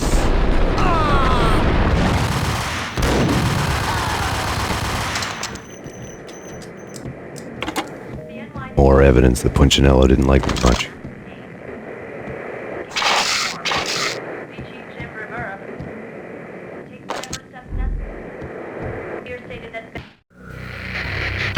remains that all the victims so far identified in the Ragnarok shooting have been known criminals, many of whom had large doses of V in their blood. Reliable sources say that Max Payne was also among those killed, although no body has been recovered at this time. Reliable sources. That meant somebody thought the Mafia had me, didn't want the cops snooping around anymore. The body would be delivered to them barely recognizable. Case closed. Don Punchinello had the power to be that reliable source, which was no news. But his news was old news. Framing me hadn't been enough. Don Punchinello had put a hit on me. He wanted me dead, and it had been important enough for him to give written instructions to Frankie about it. Max Payne should die like a dog for the trouble he's caused. Frankie, I know I can trust you to give this matter the dedication it needs.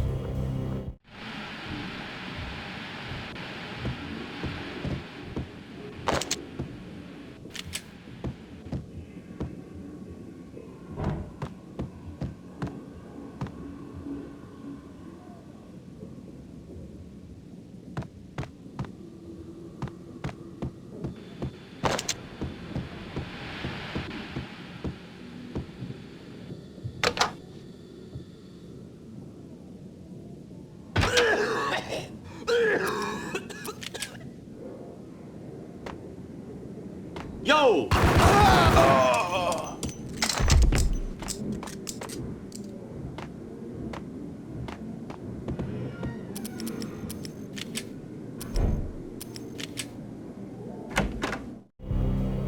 The hotel bar was fast developing quite a history.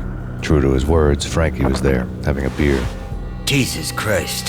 How the hell did you get loose? Got bored waiting. Thought, what the hell, we could just as well finish this here.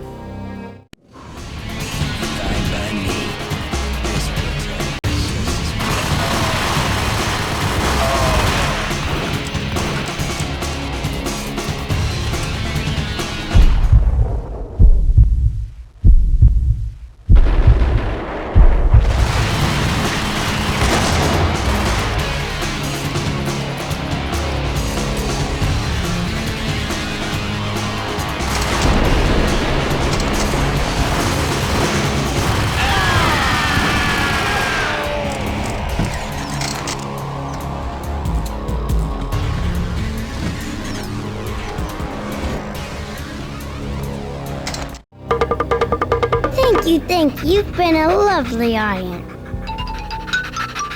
Had enough? I don't play with girls anyway. Unfair! I spotted the tail as soon as I left the hotel. A big black Mercedes. I had seen the car before. That time it had heralded impressive explosions. Vladimir was back. Bang! You're dead, Max Payne. I might have laughed if I remembered how. What's this supposed to be? Cops and robbers? Look, you want something with me? Get in line. Peace, man. Relax. You know you are a real news item. Armed and dangerous. I am going to make you an offer you can't refuse. I've always wanted to say that. It's a bum rap. I've been framed. Well, that's a moot point. Whatever you did or did not do, I'm sure you had good reason for doing it. Want to hear me out? I'm listening. Punchinello messing with V is bad for business all around. But that's not all. There is this guy, Boris Time, used to pull jobs for me. He's the captain of the cargo ship Charon. Now the bastard turncoat has gone over to the other side, Punchinello's. The ship's loaded with high-res hardware, guns, my business. If Punchinello gets hold of that cargo, he's won and I have lost. And you'll have your work cut out for you. If you want to get to Punchinello, you'll need heavy-duty persuaders. I am just the man to get them for you. Change the ship back under my flag, maybe pop 2 in the traitor Dime's head while you're at it. You'll get enough guns to start the apocalypse. You in or out? Let's get this show on the road. Vladimir was one of those old-time bad guys with honor and morals, which made him almost one of the good guys. None of us was a saint. The Brooklyn riverfront was a maze of rusty containers, sharp-boned cranes looming up from the snowstorm. On a night like this, you couldn't help but think of the dark army of dead men sleeping with the fishes, cement shoes in line. No Minotaur lurked in this labyrinth, but somewhere out there, on the clanking deck of his cargo freighter, the skipper of the Cheiron was waiting, like the ferryman of the River Styx.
right there. This way.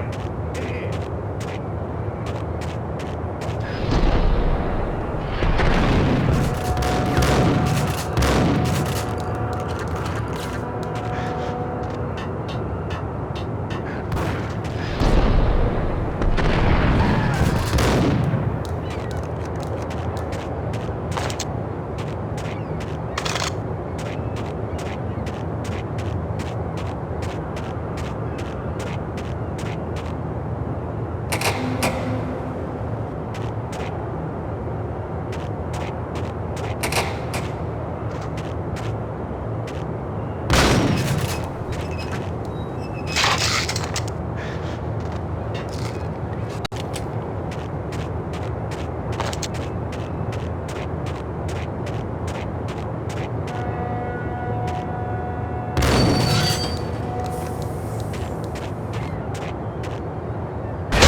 I doubted the letter was a receipt.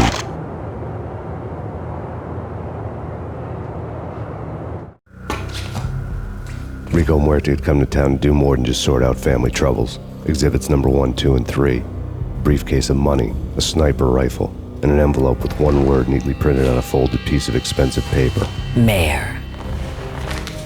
It didn't sound like a mafia contract at all. It was too cold and too to the point.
had found Boris Dime's ship.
Rust had crept over the sides of the cargo steamer a long time ago. Boris Dime would be on board. I'd have to smoke half of his crew to even get near the gangplank. Guns were probably being kept in the hold, buried amidst the rats and oily water.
Angie, tell me, how much did Dime cost you?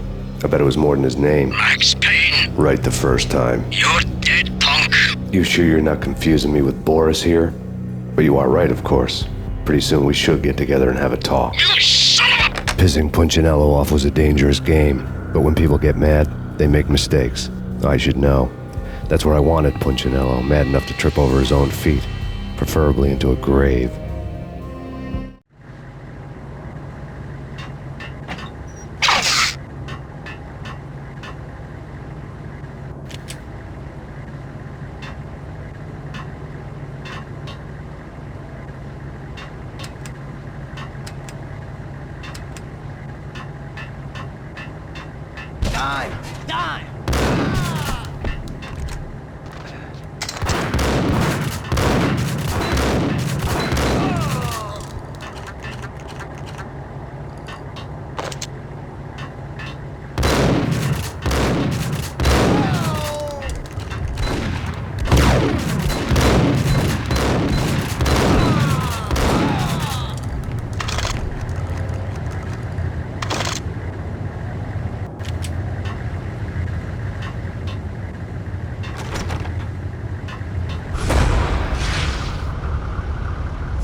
how to handle yourself. Anybody who says different is calling me a liar. Glad of you here. Collect all the guns and ammo you want. Meet me on the bridge afterwards.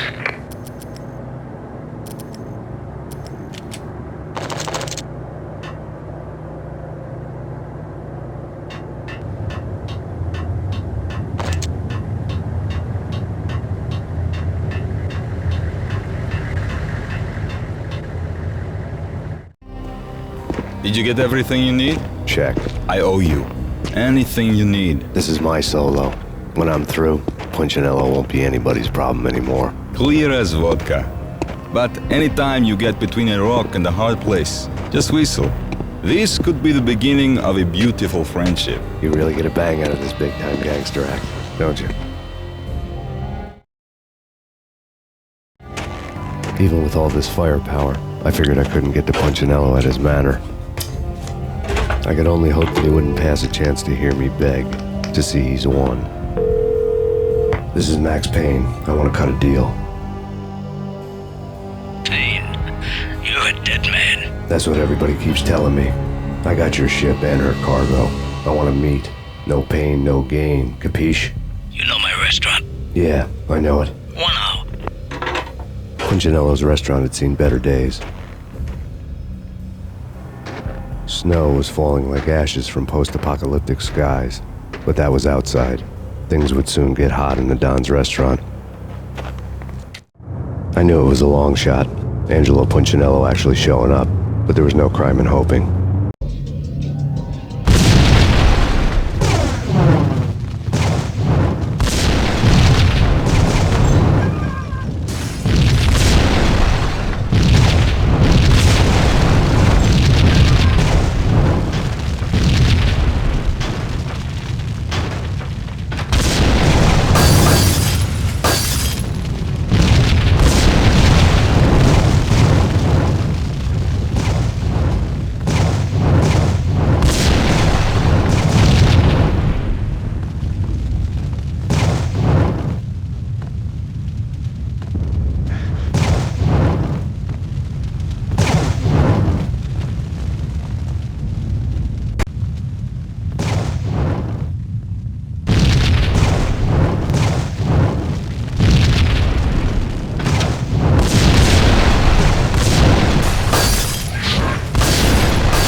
Burning to get me. The feeling was mutual. He was trying to put out my flames with gasoline.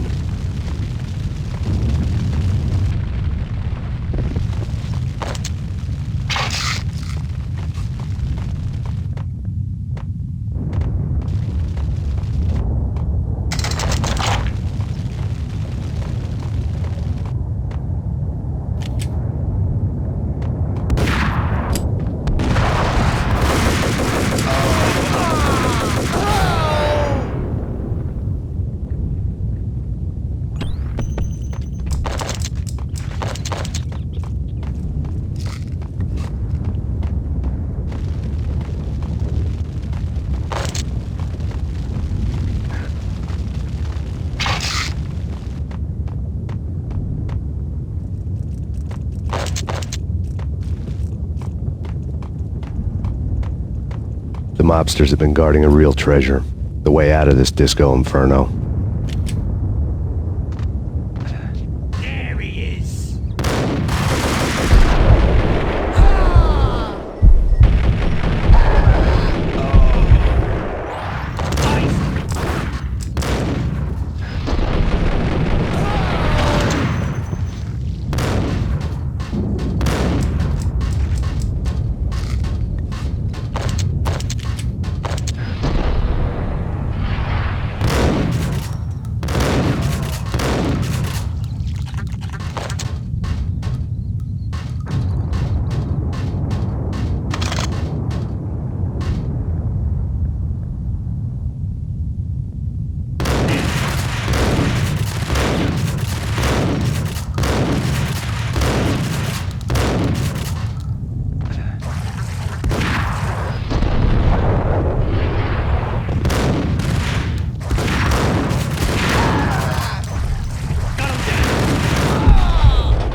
Vlad had seen my smoke signals. The Mercedes was revving to go, almost drowning out the banshee wail of the sirens. You coming? We'll drop you off at the Punchinello Manor. Sounds good to me. When this is over, look me up.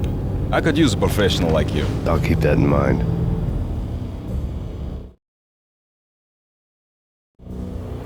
The night groaned with cold. The garden lights flickered nervously. In their light, the falling snow was dead white before the darkness ate it up. I had heard the stories. The trio were mad dogs.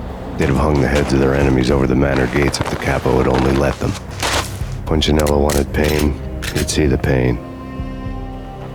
The trick in my situation was that there was no trick, no matter what the movies tell you. No rules, no secret mantra, no roadmap. It wasn't about how smart or how good you were. It was chaos and luck, and anyone who thought different was a fool. All you could do was to hang on madly, as long and as hard as you could. Someone had graciously left the back door open for me and killed the guards. My money was on Mona. I knew the trio would be standing between me and Punchinello. I had read their rap sheets, thick as phone books. No one would be walking out of here alive. The numbing cold of the broken night had followed me in. Upstairs, the trio tangoed down the manor halls to the silent rhythm of their murderous hearts. The blood of their victims rust on their lips. Vince Mugnano, Pilot Providence, a.k.a. Big Brother, and Joe Deadpan Salem. The pistol was a frozen lump in my hand, piercing the skin, gnawing me to the bone. In death, the thug had been promoted to messenger. Someone hadn't enjoyed the Don's hospitality. Someone with a flair for the dramatic. Someone who had let herself out of a locked cell and past a couple of armed guards. My thoughts were on Mona again. I could only hope she was a good enough gambler to walk away while she was still winning, before she'd run into the trio.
It didn't take me long to run into the trio.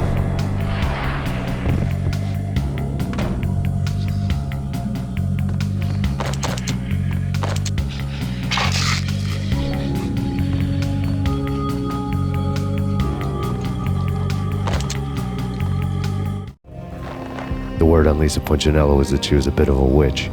The tarot cards on the kitchen table fit the picture. They weren't my kind of cards, but I was willing to take a crack at the hand Mrs. Punchinello had dealt. The first card was the Tower. Maybe that was supposed to be the Manor. It got easy after that. The devil was the master of the house, and death was me, coming for him.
stopping him! This will. This will stop anything. Take cover.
It was too late for her.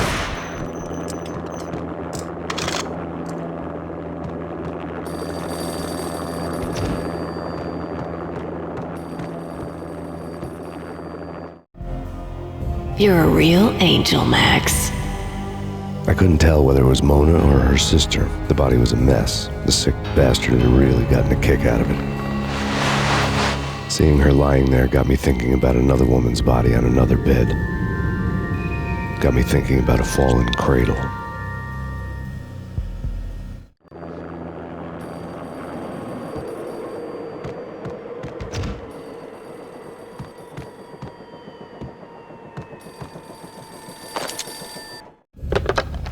Max Payne. Talk to me.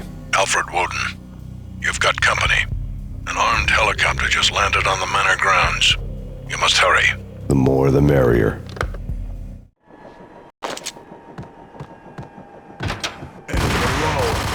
Vince Mignano.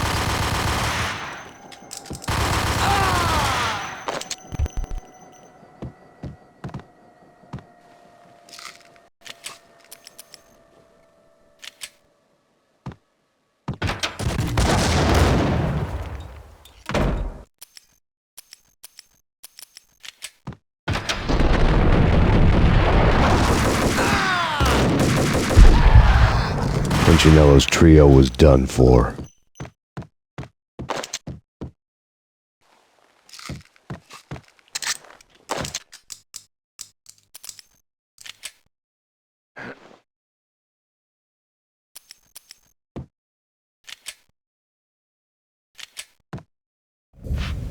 Outside my door. Hurry. He's coming for me. You gotta hurry. Please. I could hear Punchinello on the phone begging for help. He should have been saying his goodbyes. Punchinello was a pushover. The moment I stepped into the room, he folded like a deuce before a royal flush. No, wait. I was just doing what I was told. I couldn't refuse. She's someone high up. Government, maybe. I don't know. He was trying to buy more sand for his hourglass. I wasn't selling any. No, I told him not to.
Drop it. Don't move.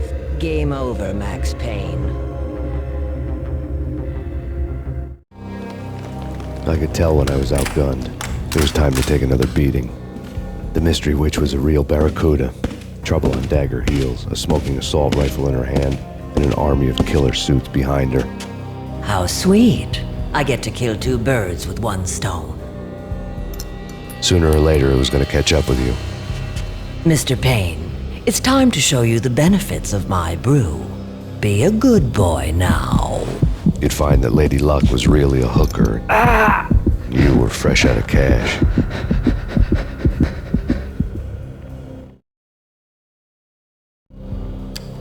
Gentlemen, we're done here. Take me to Cold Steel. She had just given me an OD of Valkyr. I could feel green fire eating my brains. They turned to steam. They did a fade on me. I'd never had a chance. The witch had got me just as sure as if she put a gun to my head and pulled the trigger. The shadows rushed me, bruised mugshot faces hungry for revenge. They knew my weak spots and closed in for the kill. The floor turned into a vortex of green blood. I fell.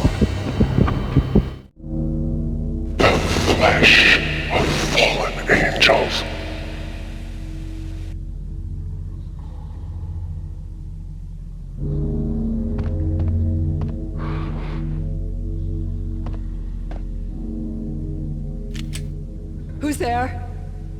Max? Max, is that you? Max? Where are you, Max? Please.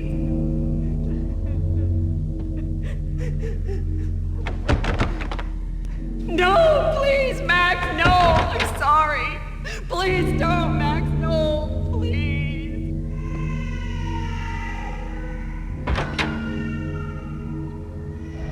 Max? Where are you, Max? Please. The letter was staring at me.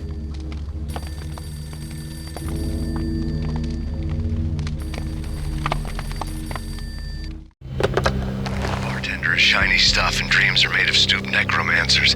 He sings like a banana wrist, having strayed too close to the constellations on their shaved skulls. It was a bad line in a prank call. Someone spouting insane babble. I couldn't make sense of it. But I had an overwhelming sense of deja vu, and the caller's voice sounded oddly familiar.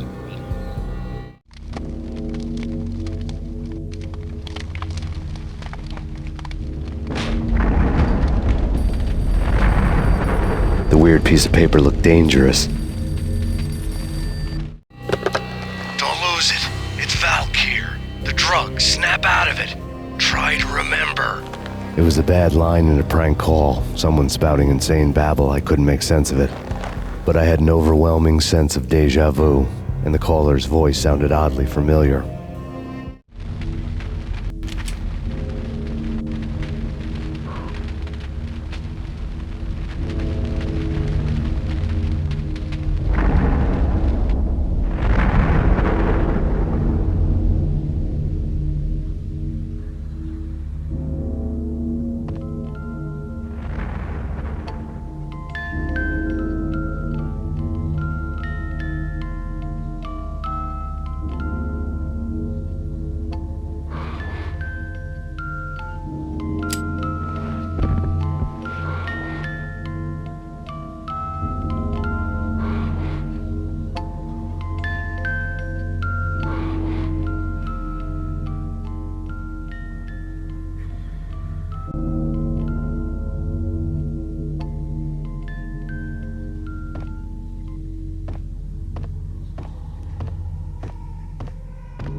Max, something happened at the office today.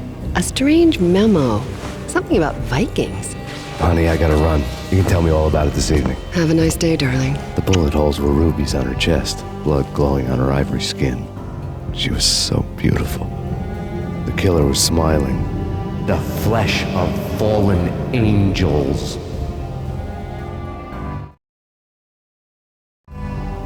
Slowly, the green nightmare faded, leaving dark stains on my soul that would never come off. I felt like flatlining. I was all shook up.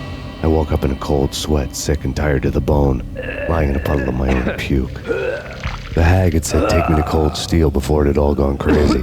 It was a clue, the only one I had. It took me forever to crawl back to my feet and hit the road, but when I did, I drove straight to Cold Steel Foundry outside the city.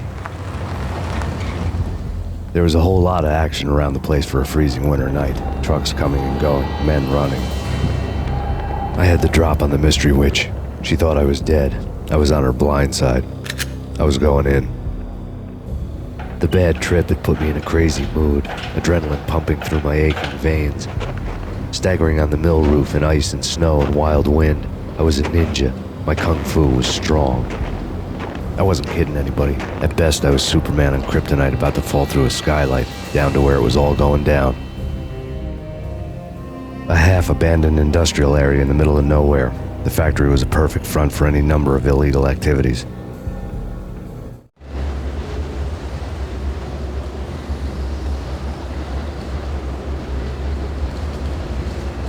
In the belly of the plant, molten metal boiled and bubbled like a witch's brew.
Weather condition. A record-breaking killer storm. In the city's history, vehicles stuck in snow. Heavy snowfall. Forecast shows severe weather is expected to continue. Out in the night, snow fell like confetti over the Devil's Parade. The storm was anything but over.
Can you believe it?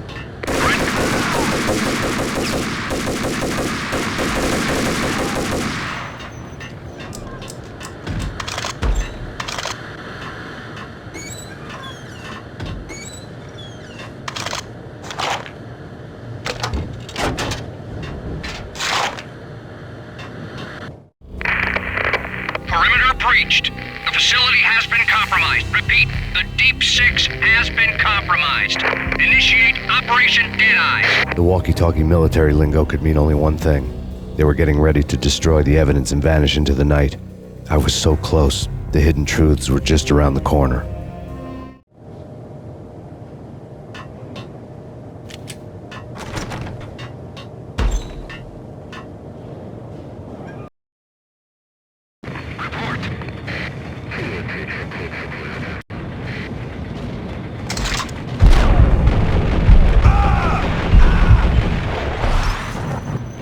The folder on the table told a grim tale.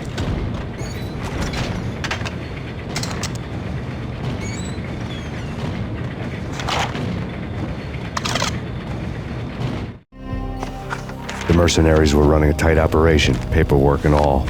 Merchandise missing again. A chemist had tried to smuggle it out for his own private party. Locked him up in cell B7 in D6's old test facility to wait for proper processing. I was close enough to hear the secrets, just beyond the next doorway.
The monitor showed me the way.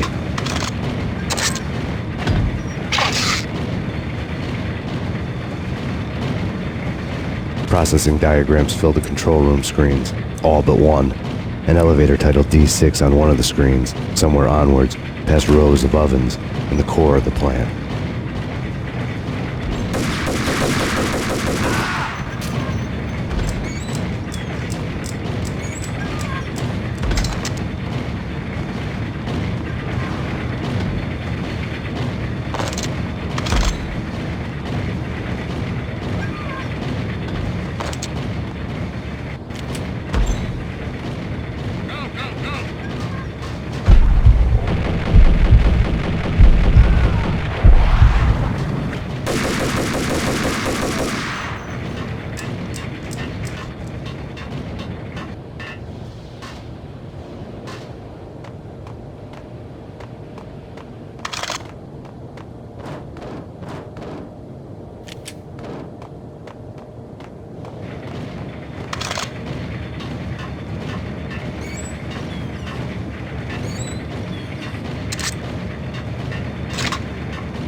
had taken on the role of the mythic detective, Bogart as Marlowe or as Sam Spade going after the Maltese Falcon to unravel all the mysteries.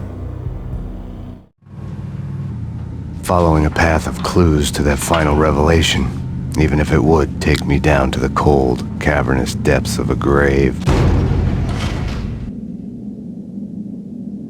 You can't do this! My men are still inside! Do you have any idea why this is called Operation Deadeyes?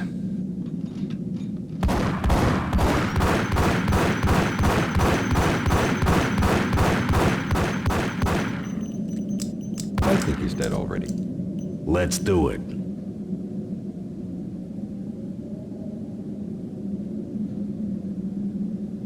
Attention all personnel. The self-destruction sequence has been initiated. Evacuate the complex immediately. Repeat. We've the got company. self-destruction sequence has been initiated. Proceed to the nearest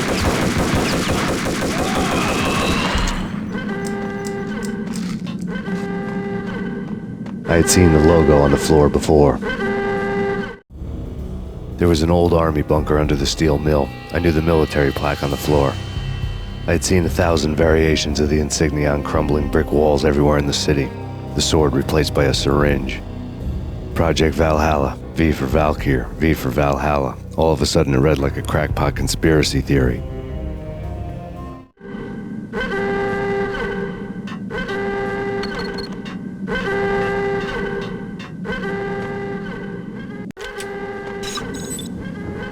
Abort! Abort!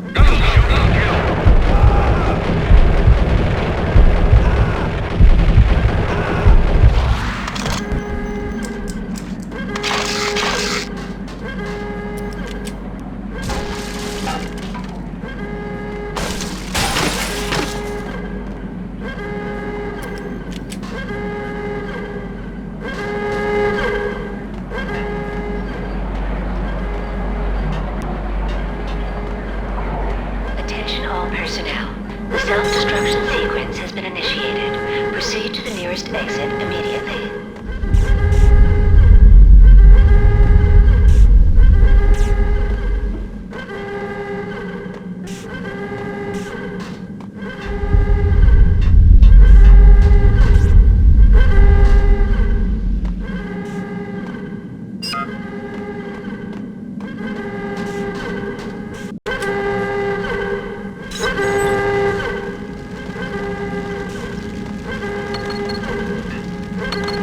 Like everything else in the Valkyr case, the door code was a mystery to me.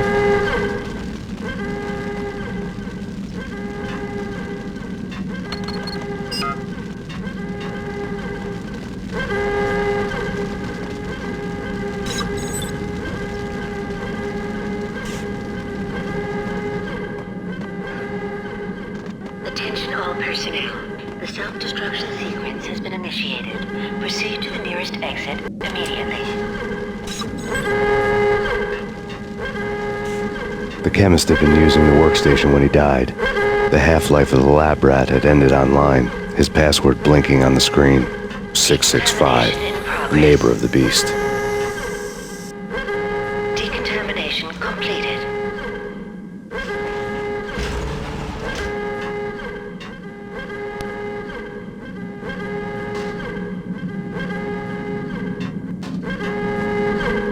Decontamination destruction sequence has been initiated. Proceed to the nearest exit. Decontamination completed.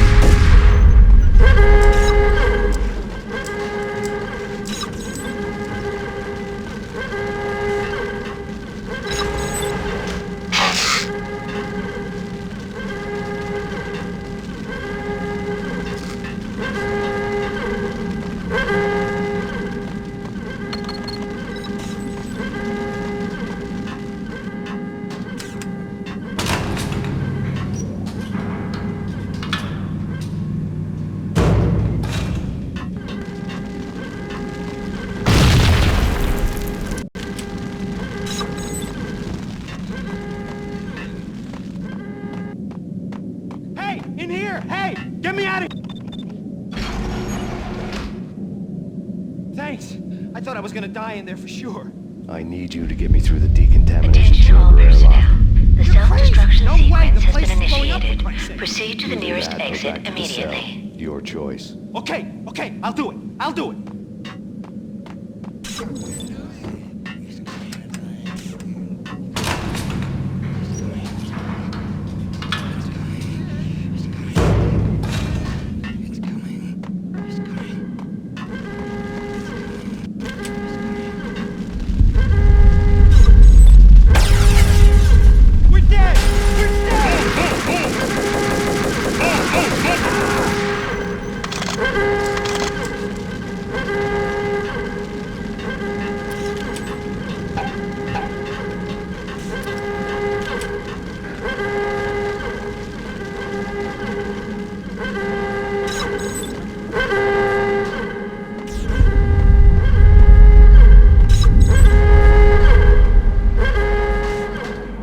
Attention all personnel.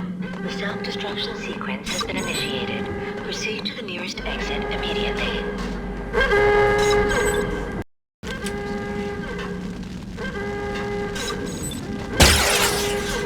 We're dead!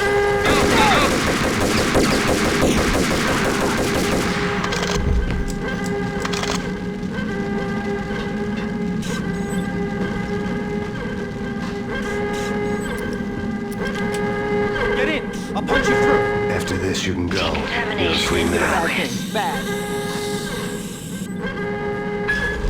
Decontamination.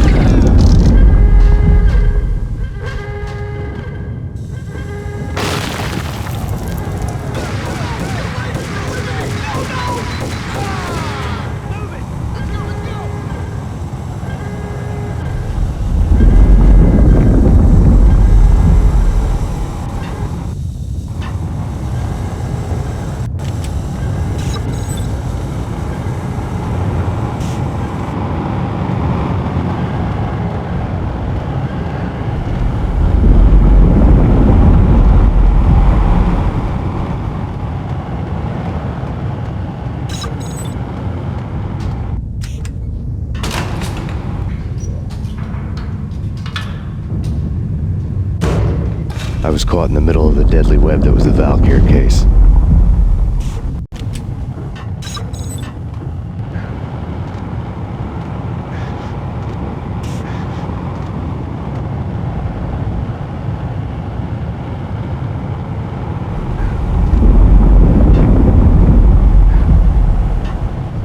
One of the lab terminals had the project logo on the screen. Top secret. Project Valhalla. U.S. Army. Yggdrasil Network. Valhalla, the otherworldly place in Norse mythology where the bravest heroes spent their afterlife feasting and fighting forever, their wounds miraculously healed night after night. Valkyr, the maidens who chose the most courageous Viking warriors and carried them to Valhalla. 1991. The research objective is to create a chemical substance to enhance the stamina and morale of infantry troops. 1995. Results unsatisfactory. Project cancelled. Someone had decided to continue the sick experiment unauthorized. Project compromised. Data leak. Fix the damage by any means necessary. Security clearance red. Authorized by the project lead. Field test. Double the dosage for all the remaining test subjects. Observe and record the subject's behavior in an urban setting. The drop-off point was my old address in New Jersey. The file dated 3 years ago. Just when you thought you had reached the deepest depths of horror, it suddenly got worse. How to turn off that small voice inside your head that started to whisper that you should be glad that now, if not before, your revenge was justifiable on any conceivable moral scale. That small voice proved, beyond any doubt, that I was damned. The dagger-heeled woman had come and gone a long time ago. There was nothing more for me here. The bunker's name was acting as a self-fulfilling prophecy.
pieced together a jigsaw, and the final picture is you finishing that same puzzle. A mad, green-eyed killer standing behind you. An urban legend come true. The Project Valhalla test subjects had been the mad junkies who had murdered my loved ones. The rest was simple body count math. It all pointed to her. Ms. Valkyr. The factory went up in a fiery inferno behind me. All my leads were dead, turned to smoke and dust. I had lost my way. I hadn't slept in a million years.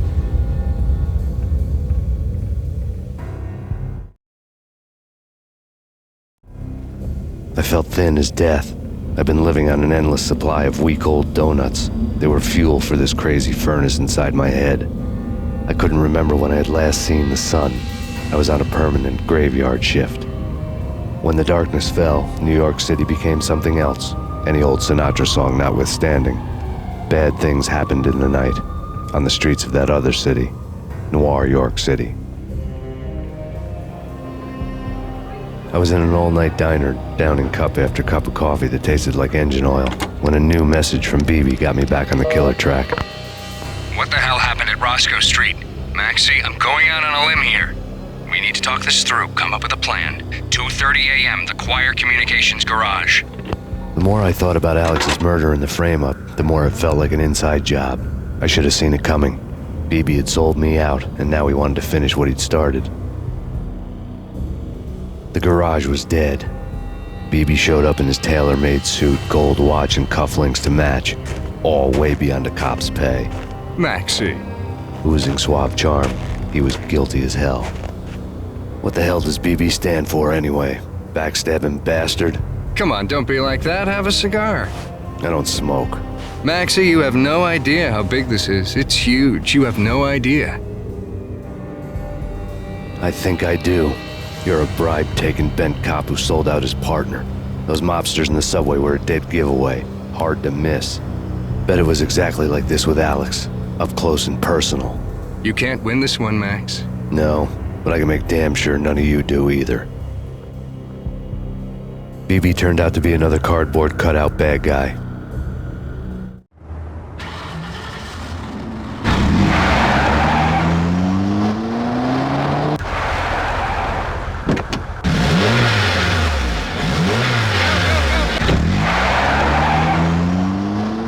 A bad cop on the take, a cowardly right-hand man fleeing from the scene, leaving his paid thugs to do his dirty work.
fire at the Punchinello Manor in Westchester. The manor is the home of Angelo Punchinello, the alleged head of the Punchinello crime family. The police are now saying, contrary to their earlier statements, that Max Payne is still alive and at large. He continues his vendetta against the Mafia, of which this last act of arson is attributed to. I had no recollection of setting any fires, but I did remember the flames.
Maxie, Maxie, Maxie.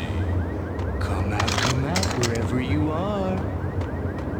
You know, I really hate people who refuse to see the inevitable, refuse to do the smart thing.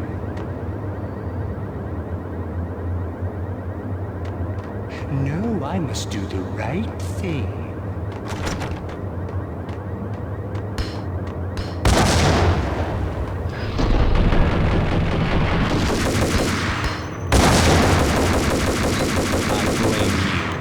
A smart guy who Maxie. Come out, wherever you are. You know, I really hate people who refuse to see the inevitable, refuse to do the smart thing.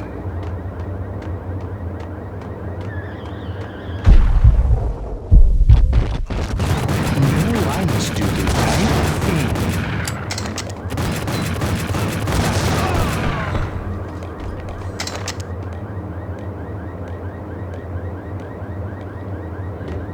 The payphone started to ring.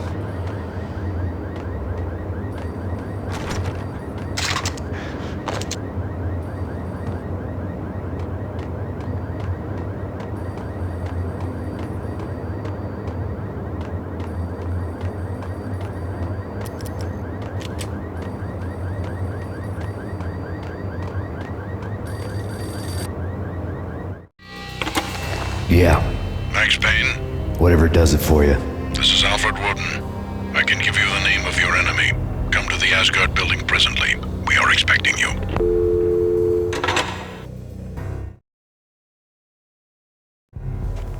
Woden was waiting for me on the steps of the old building. Mr. Payne, let's go inside. The others are anxious to begin. The others?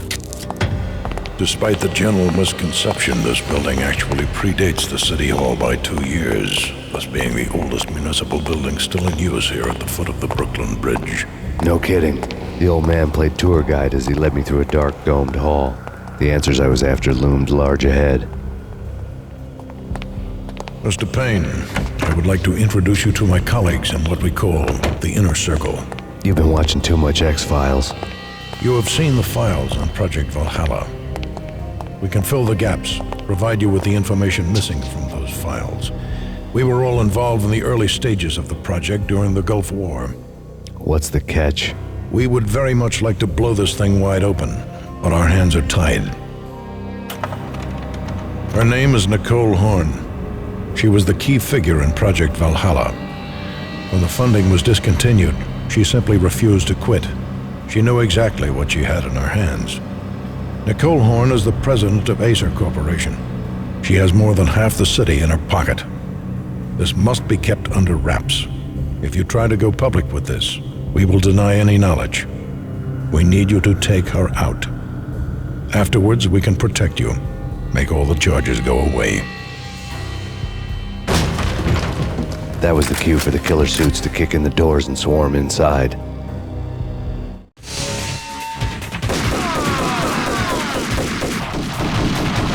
It was an impressive floor show, but I decided to leave early anyway. It was only a one-story fall. Lucky me.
One of the monitors showed what was left of the inner circle.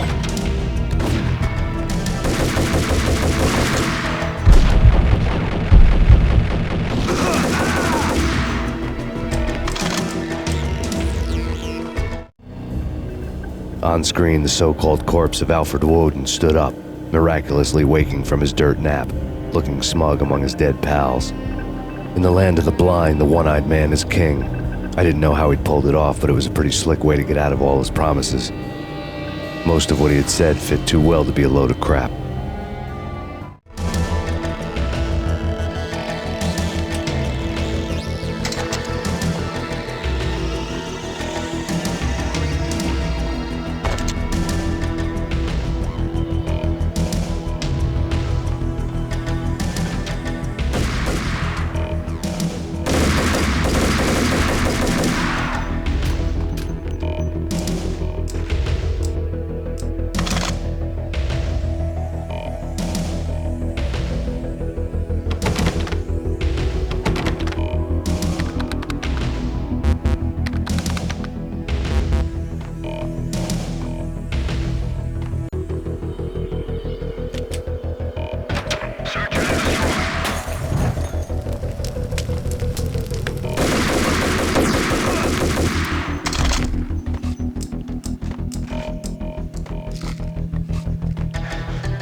And what is your answer to those saying that he is actually providing a service long overdue to the city? This crusade nonsense has gone too far. He's out of control. It must stop. He will be stopped.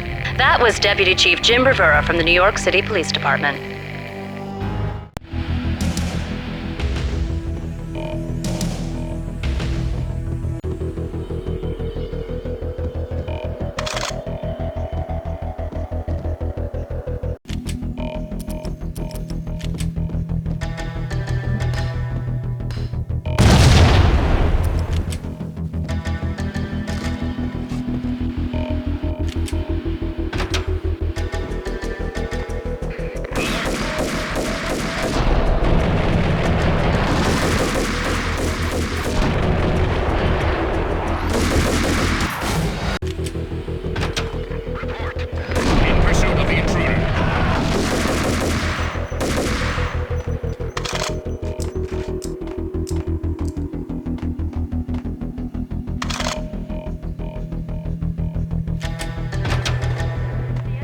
videotape lay on the desk.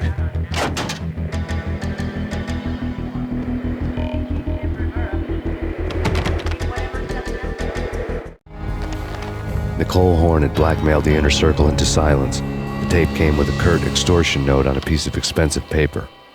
I remembered Candy Dawn taping her clients in action on the side, selling the tapes to the highest bidder. I was sure that kinky sex was nowhere near Alfred Woden's worst sin, but I had a feeling that when this was over, any collateral would come in handy.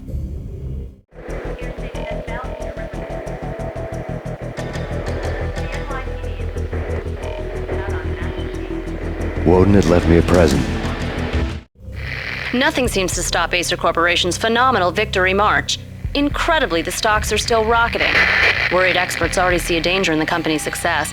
Some have gone as far as to say that Acer Corporation is about to become an even bigger monopoly than Microsoft ever was.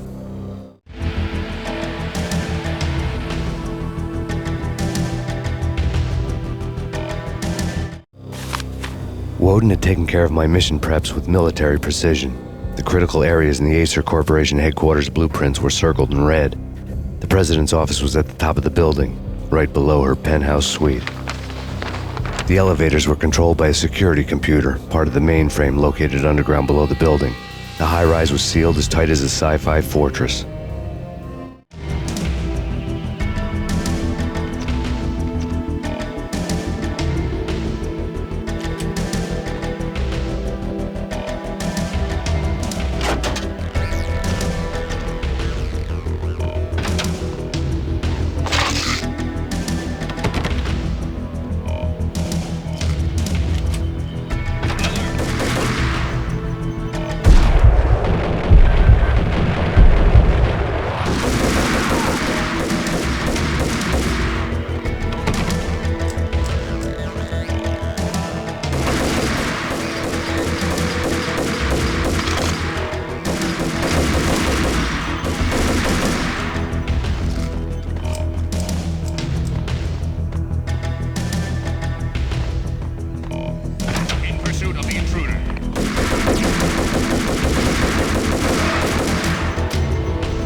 Best movie ending ever? Oh, gotta be Butch Cassidy and the Sundance Kid.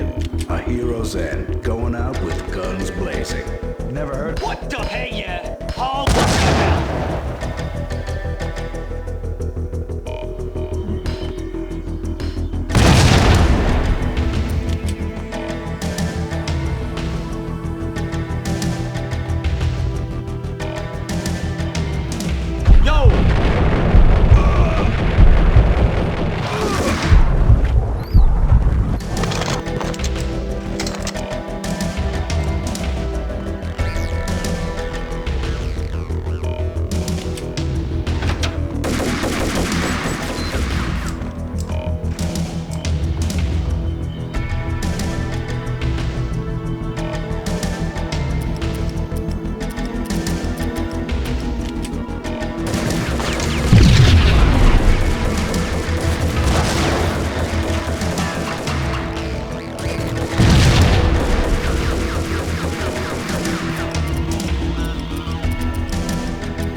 I had dreamed of revenge. Those dreams were always nightmares, of coming close and then failing.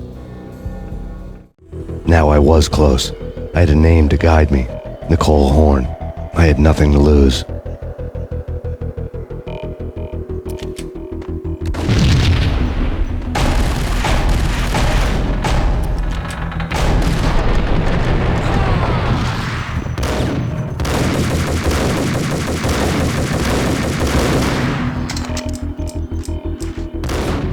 The Inner Circle had quite a track record.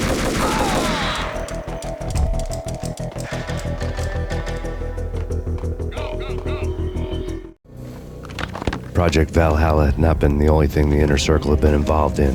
There were rows of cabinets full of files. The Serpentine Secret Society went back a long way, always pulling strings from the shadows. I couldn't say I was sorry. Woden's move in some Byzantine power game had cut the Circle's membership roster to 1. The old man wanted me on cleanup duty. It was my mess, too.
CIA, FBI, you've seen one, you've seen them all. Sure, good for a practice run. But this, working for her. Target located.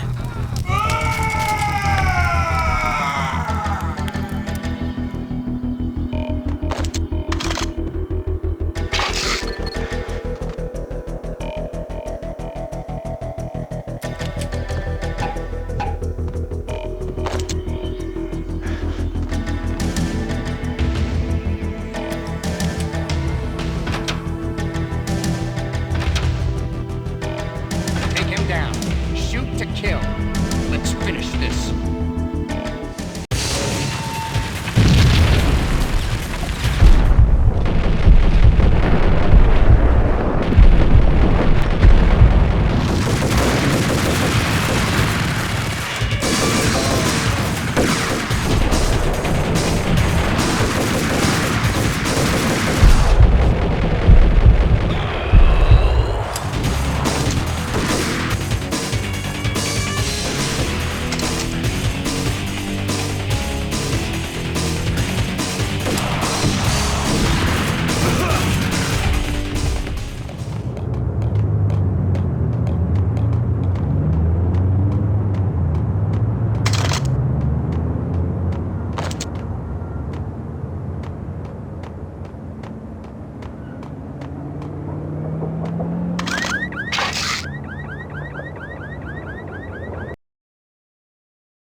Mine wasn't the most original approach to the problem. It wasn't as if it hadn't all been done before. An eye for an eye, the first principle of revenge. Old as dirt, still going strong. The cardinal rule in going after someone with an intention to kill was not to make it personal, which it almost always ended up being anyway. It did with me. I took my time, cruising around the city in the snow. There was no hurry. I knew what I had to do now. I took my time, thinking about it, building up the rage. When I was ready, I parked the stolen wheels at the front entrance of the Acer Corporation headquarters. Got out, got in, got cracking. I had a bullet with Nicole Horn's name on it. I had 10,000 bullets with the Hag's name on them. She had ultra-high-tech security systems, enough mercenaries and weaponry to start World War III. There was no fear. New York disappeared behind a veil of snow. I had crossed the threshold. This was her domain, sleek and sexy and soulless, all glass and steel. A place of color-coded security key cards, metal detectors, and surveillance systems.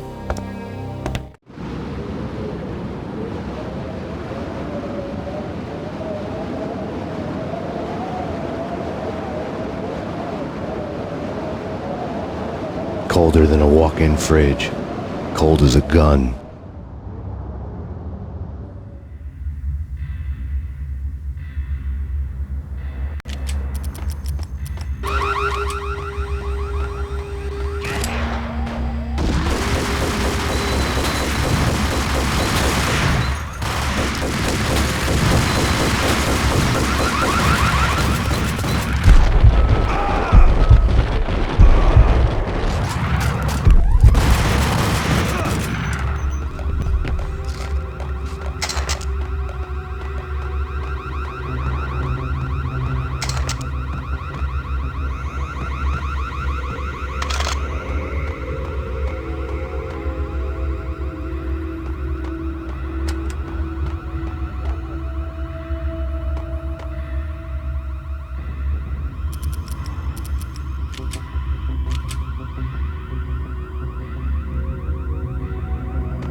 looking good. Max, we gotta stop meeting like this. It will be a cold day in hell before I let a narc cop stop me. Miss Sachs, do your job. Relax, Max. You're a nice guy. I don't kill nice guys. You're not bad yourself. It was different when Horn wanted Punchinello dead. To cut her ties to the Mafia, he deserved to die. The same goes with her. She's the bad guy here. Her sister was whispering to her in my favor. I knew the appetites of ghosts intimately. They hungered for revenge. No! A gunshot boomed and she fell down in slow motion. She was a nice girl, not really a stone-cold killer. And now she was stone-cold dead. Like religious fanatics or loyal samurai, Horn's private army was coming at me. Target located.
When the elevator came back down,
movies, and I'm talking about the coolest of the cool.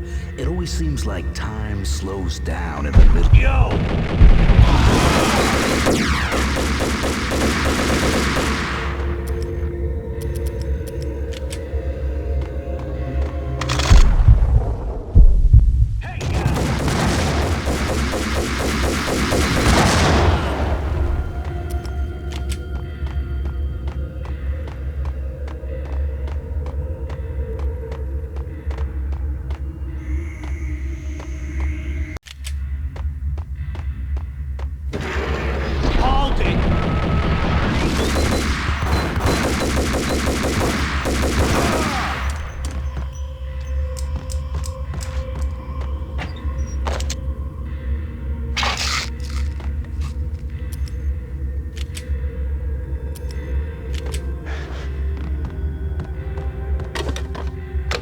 I had elevator access to the mainframe.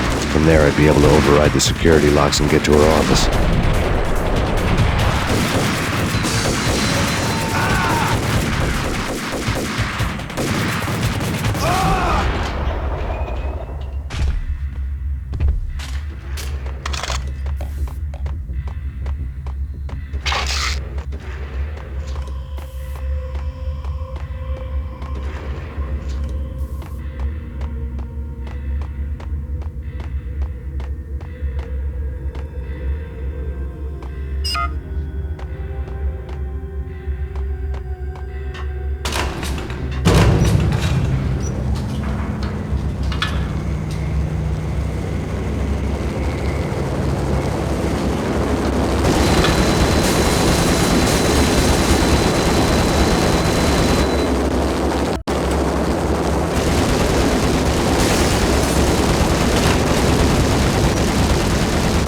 The unmarked chopper was Horn's pet guardian, inhuman and flawless. It was stalking me. This stereotype. I'm not a cold-blooded killer. I'm a... What the? Kill the bastard! Kill the bastard!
All Horn's locks were now offline. All bets were off. The elevator would take me all the way up.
Seen from this height, the night seemed to stretch on to eternity. A hint of desperation had crept into the snowstorm, as if it was trying to get it all out before the end.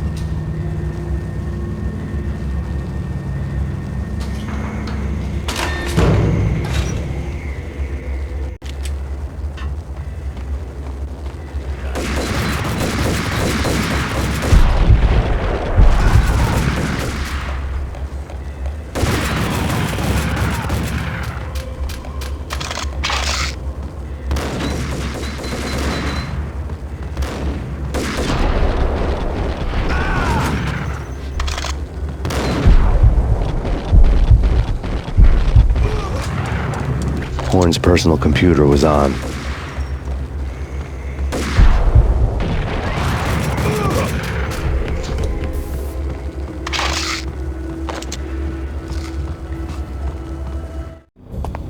Next to the printer was a neat stack of expensive paper. Hacking through Horn's computer would have unearthed files of criminal plans, strategies for world domination, spy helicopter reports, illegal wiretap recordings, internet porno, all of the above. Take your pick. I really didn't care anymore. I had seen too much of it already.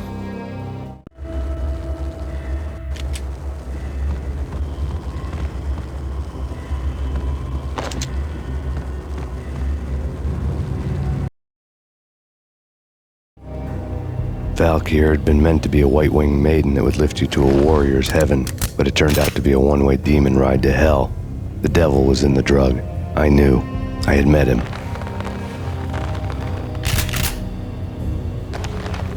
And now I was gonna kill her. The queen of the underworld who had tried to lift herself a bit closer to heaven with her drug money. No begging, no bribes. She knew better. Honor among killers. We who were about to die. Both of us knew how this would end. In pain and suffering. All this because your wife stuck her nose into things that were none of her business. The cops were coming to take me away. The sirens were like a bad conscience I couldn't shake. It's ridiculous you've made it this far. You won't be alive when they get here. Stop him!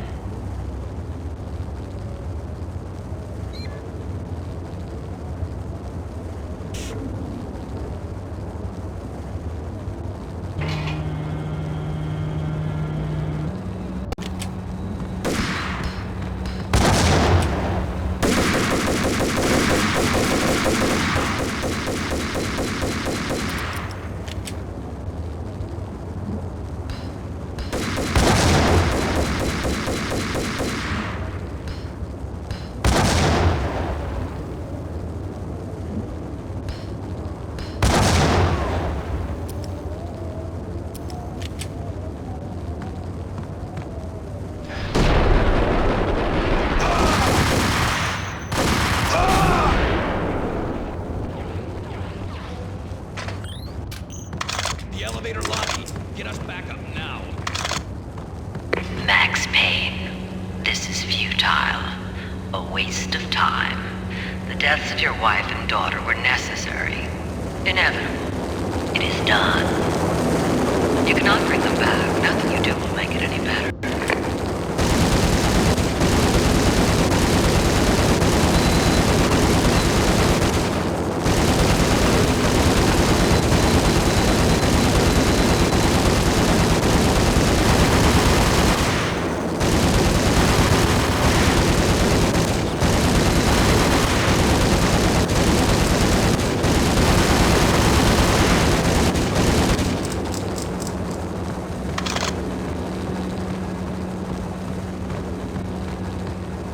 Max Payne, you are fighting a losing battle.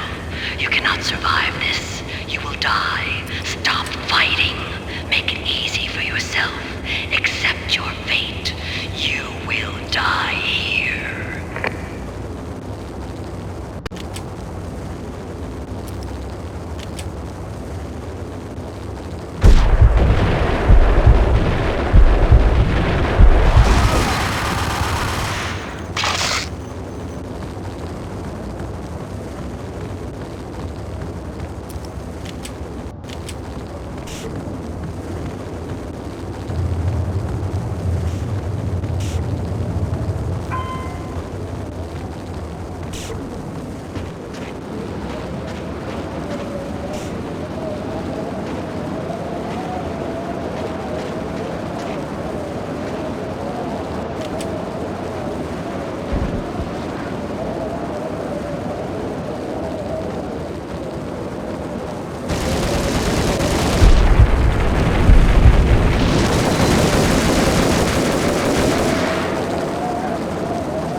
Max Payne, face it. You are up against an unbeatable force. You have already lost. You have lost. Only death will set you free from your pain. Accept it. Surrender. Give up.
You outnumber him at least 20 to 1. Do your job.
As soon as the wind dies down. Don't like the look of that mast.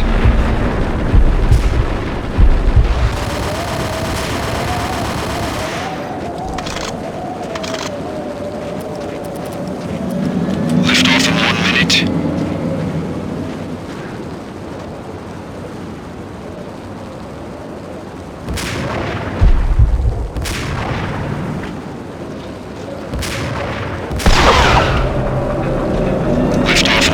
Seconds.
They were all dead.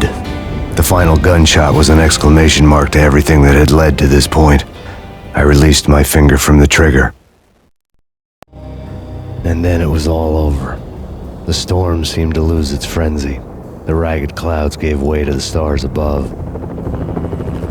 Max Payne, this is Deputy Chief building surrounded. Throw down your weapons and lie down with your hands behind your head. A bit closer to heaven.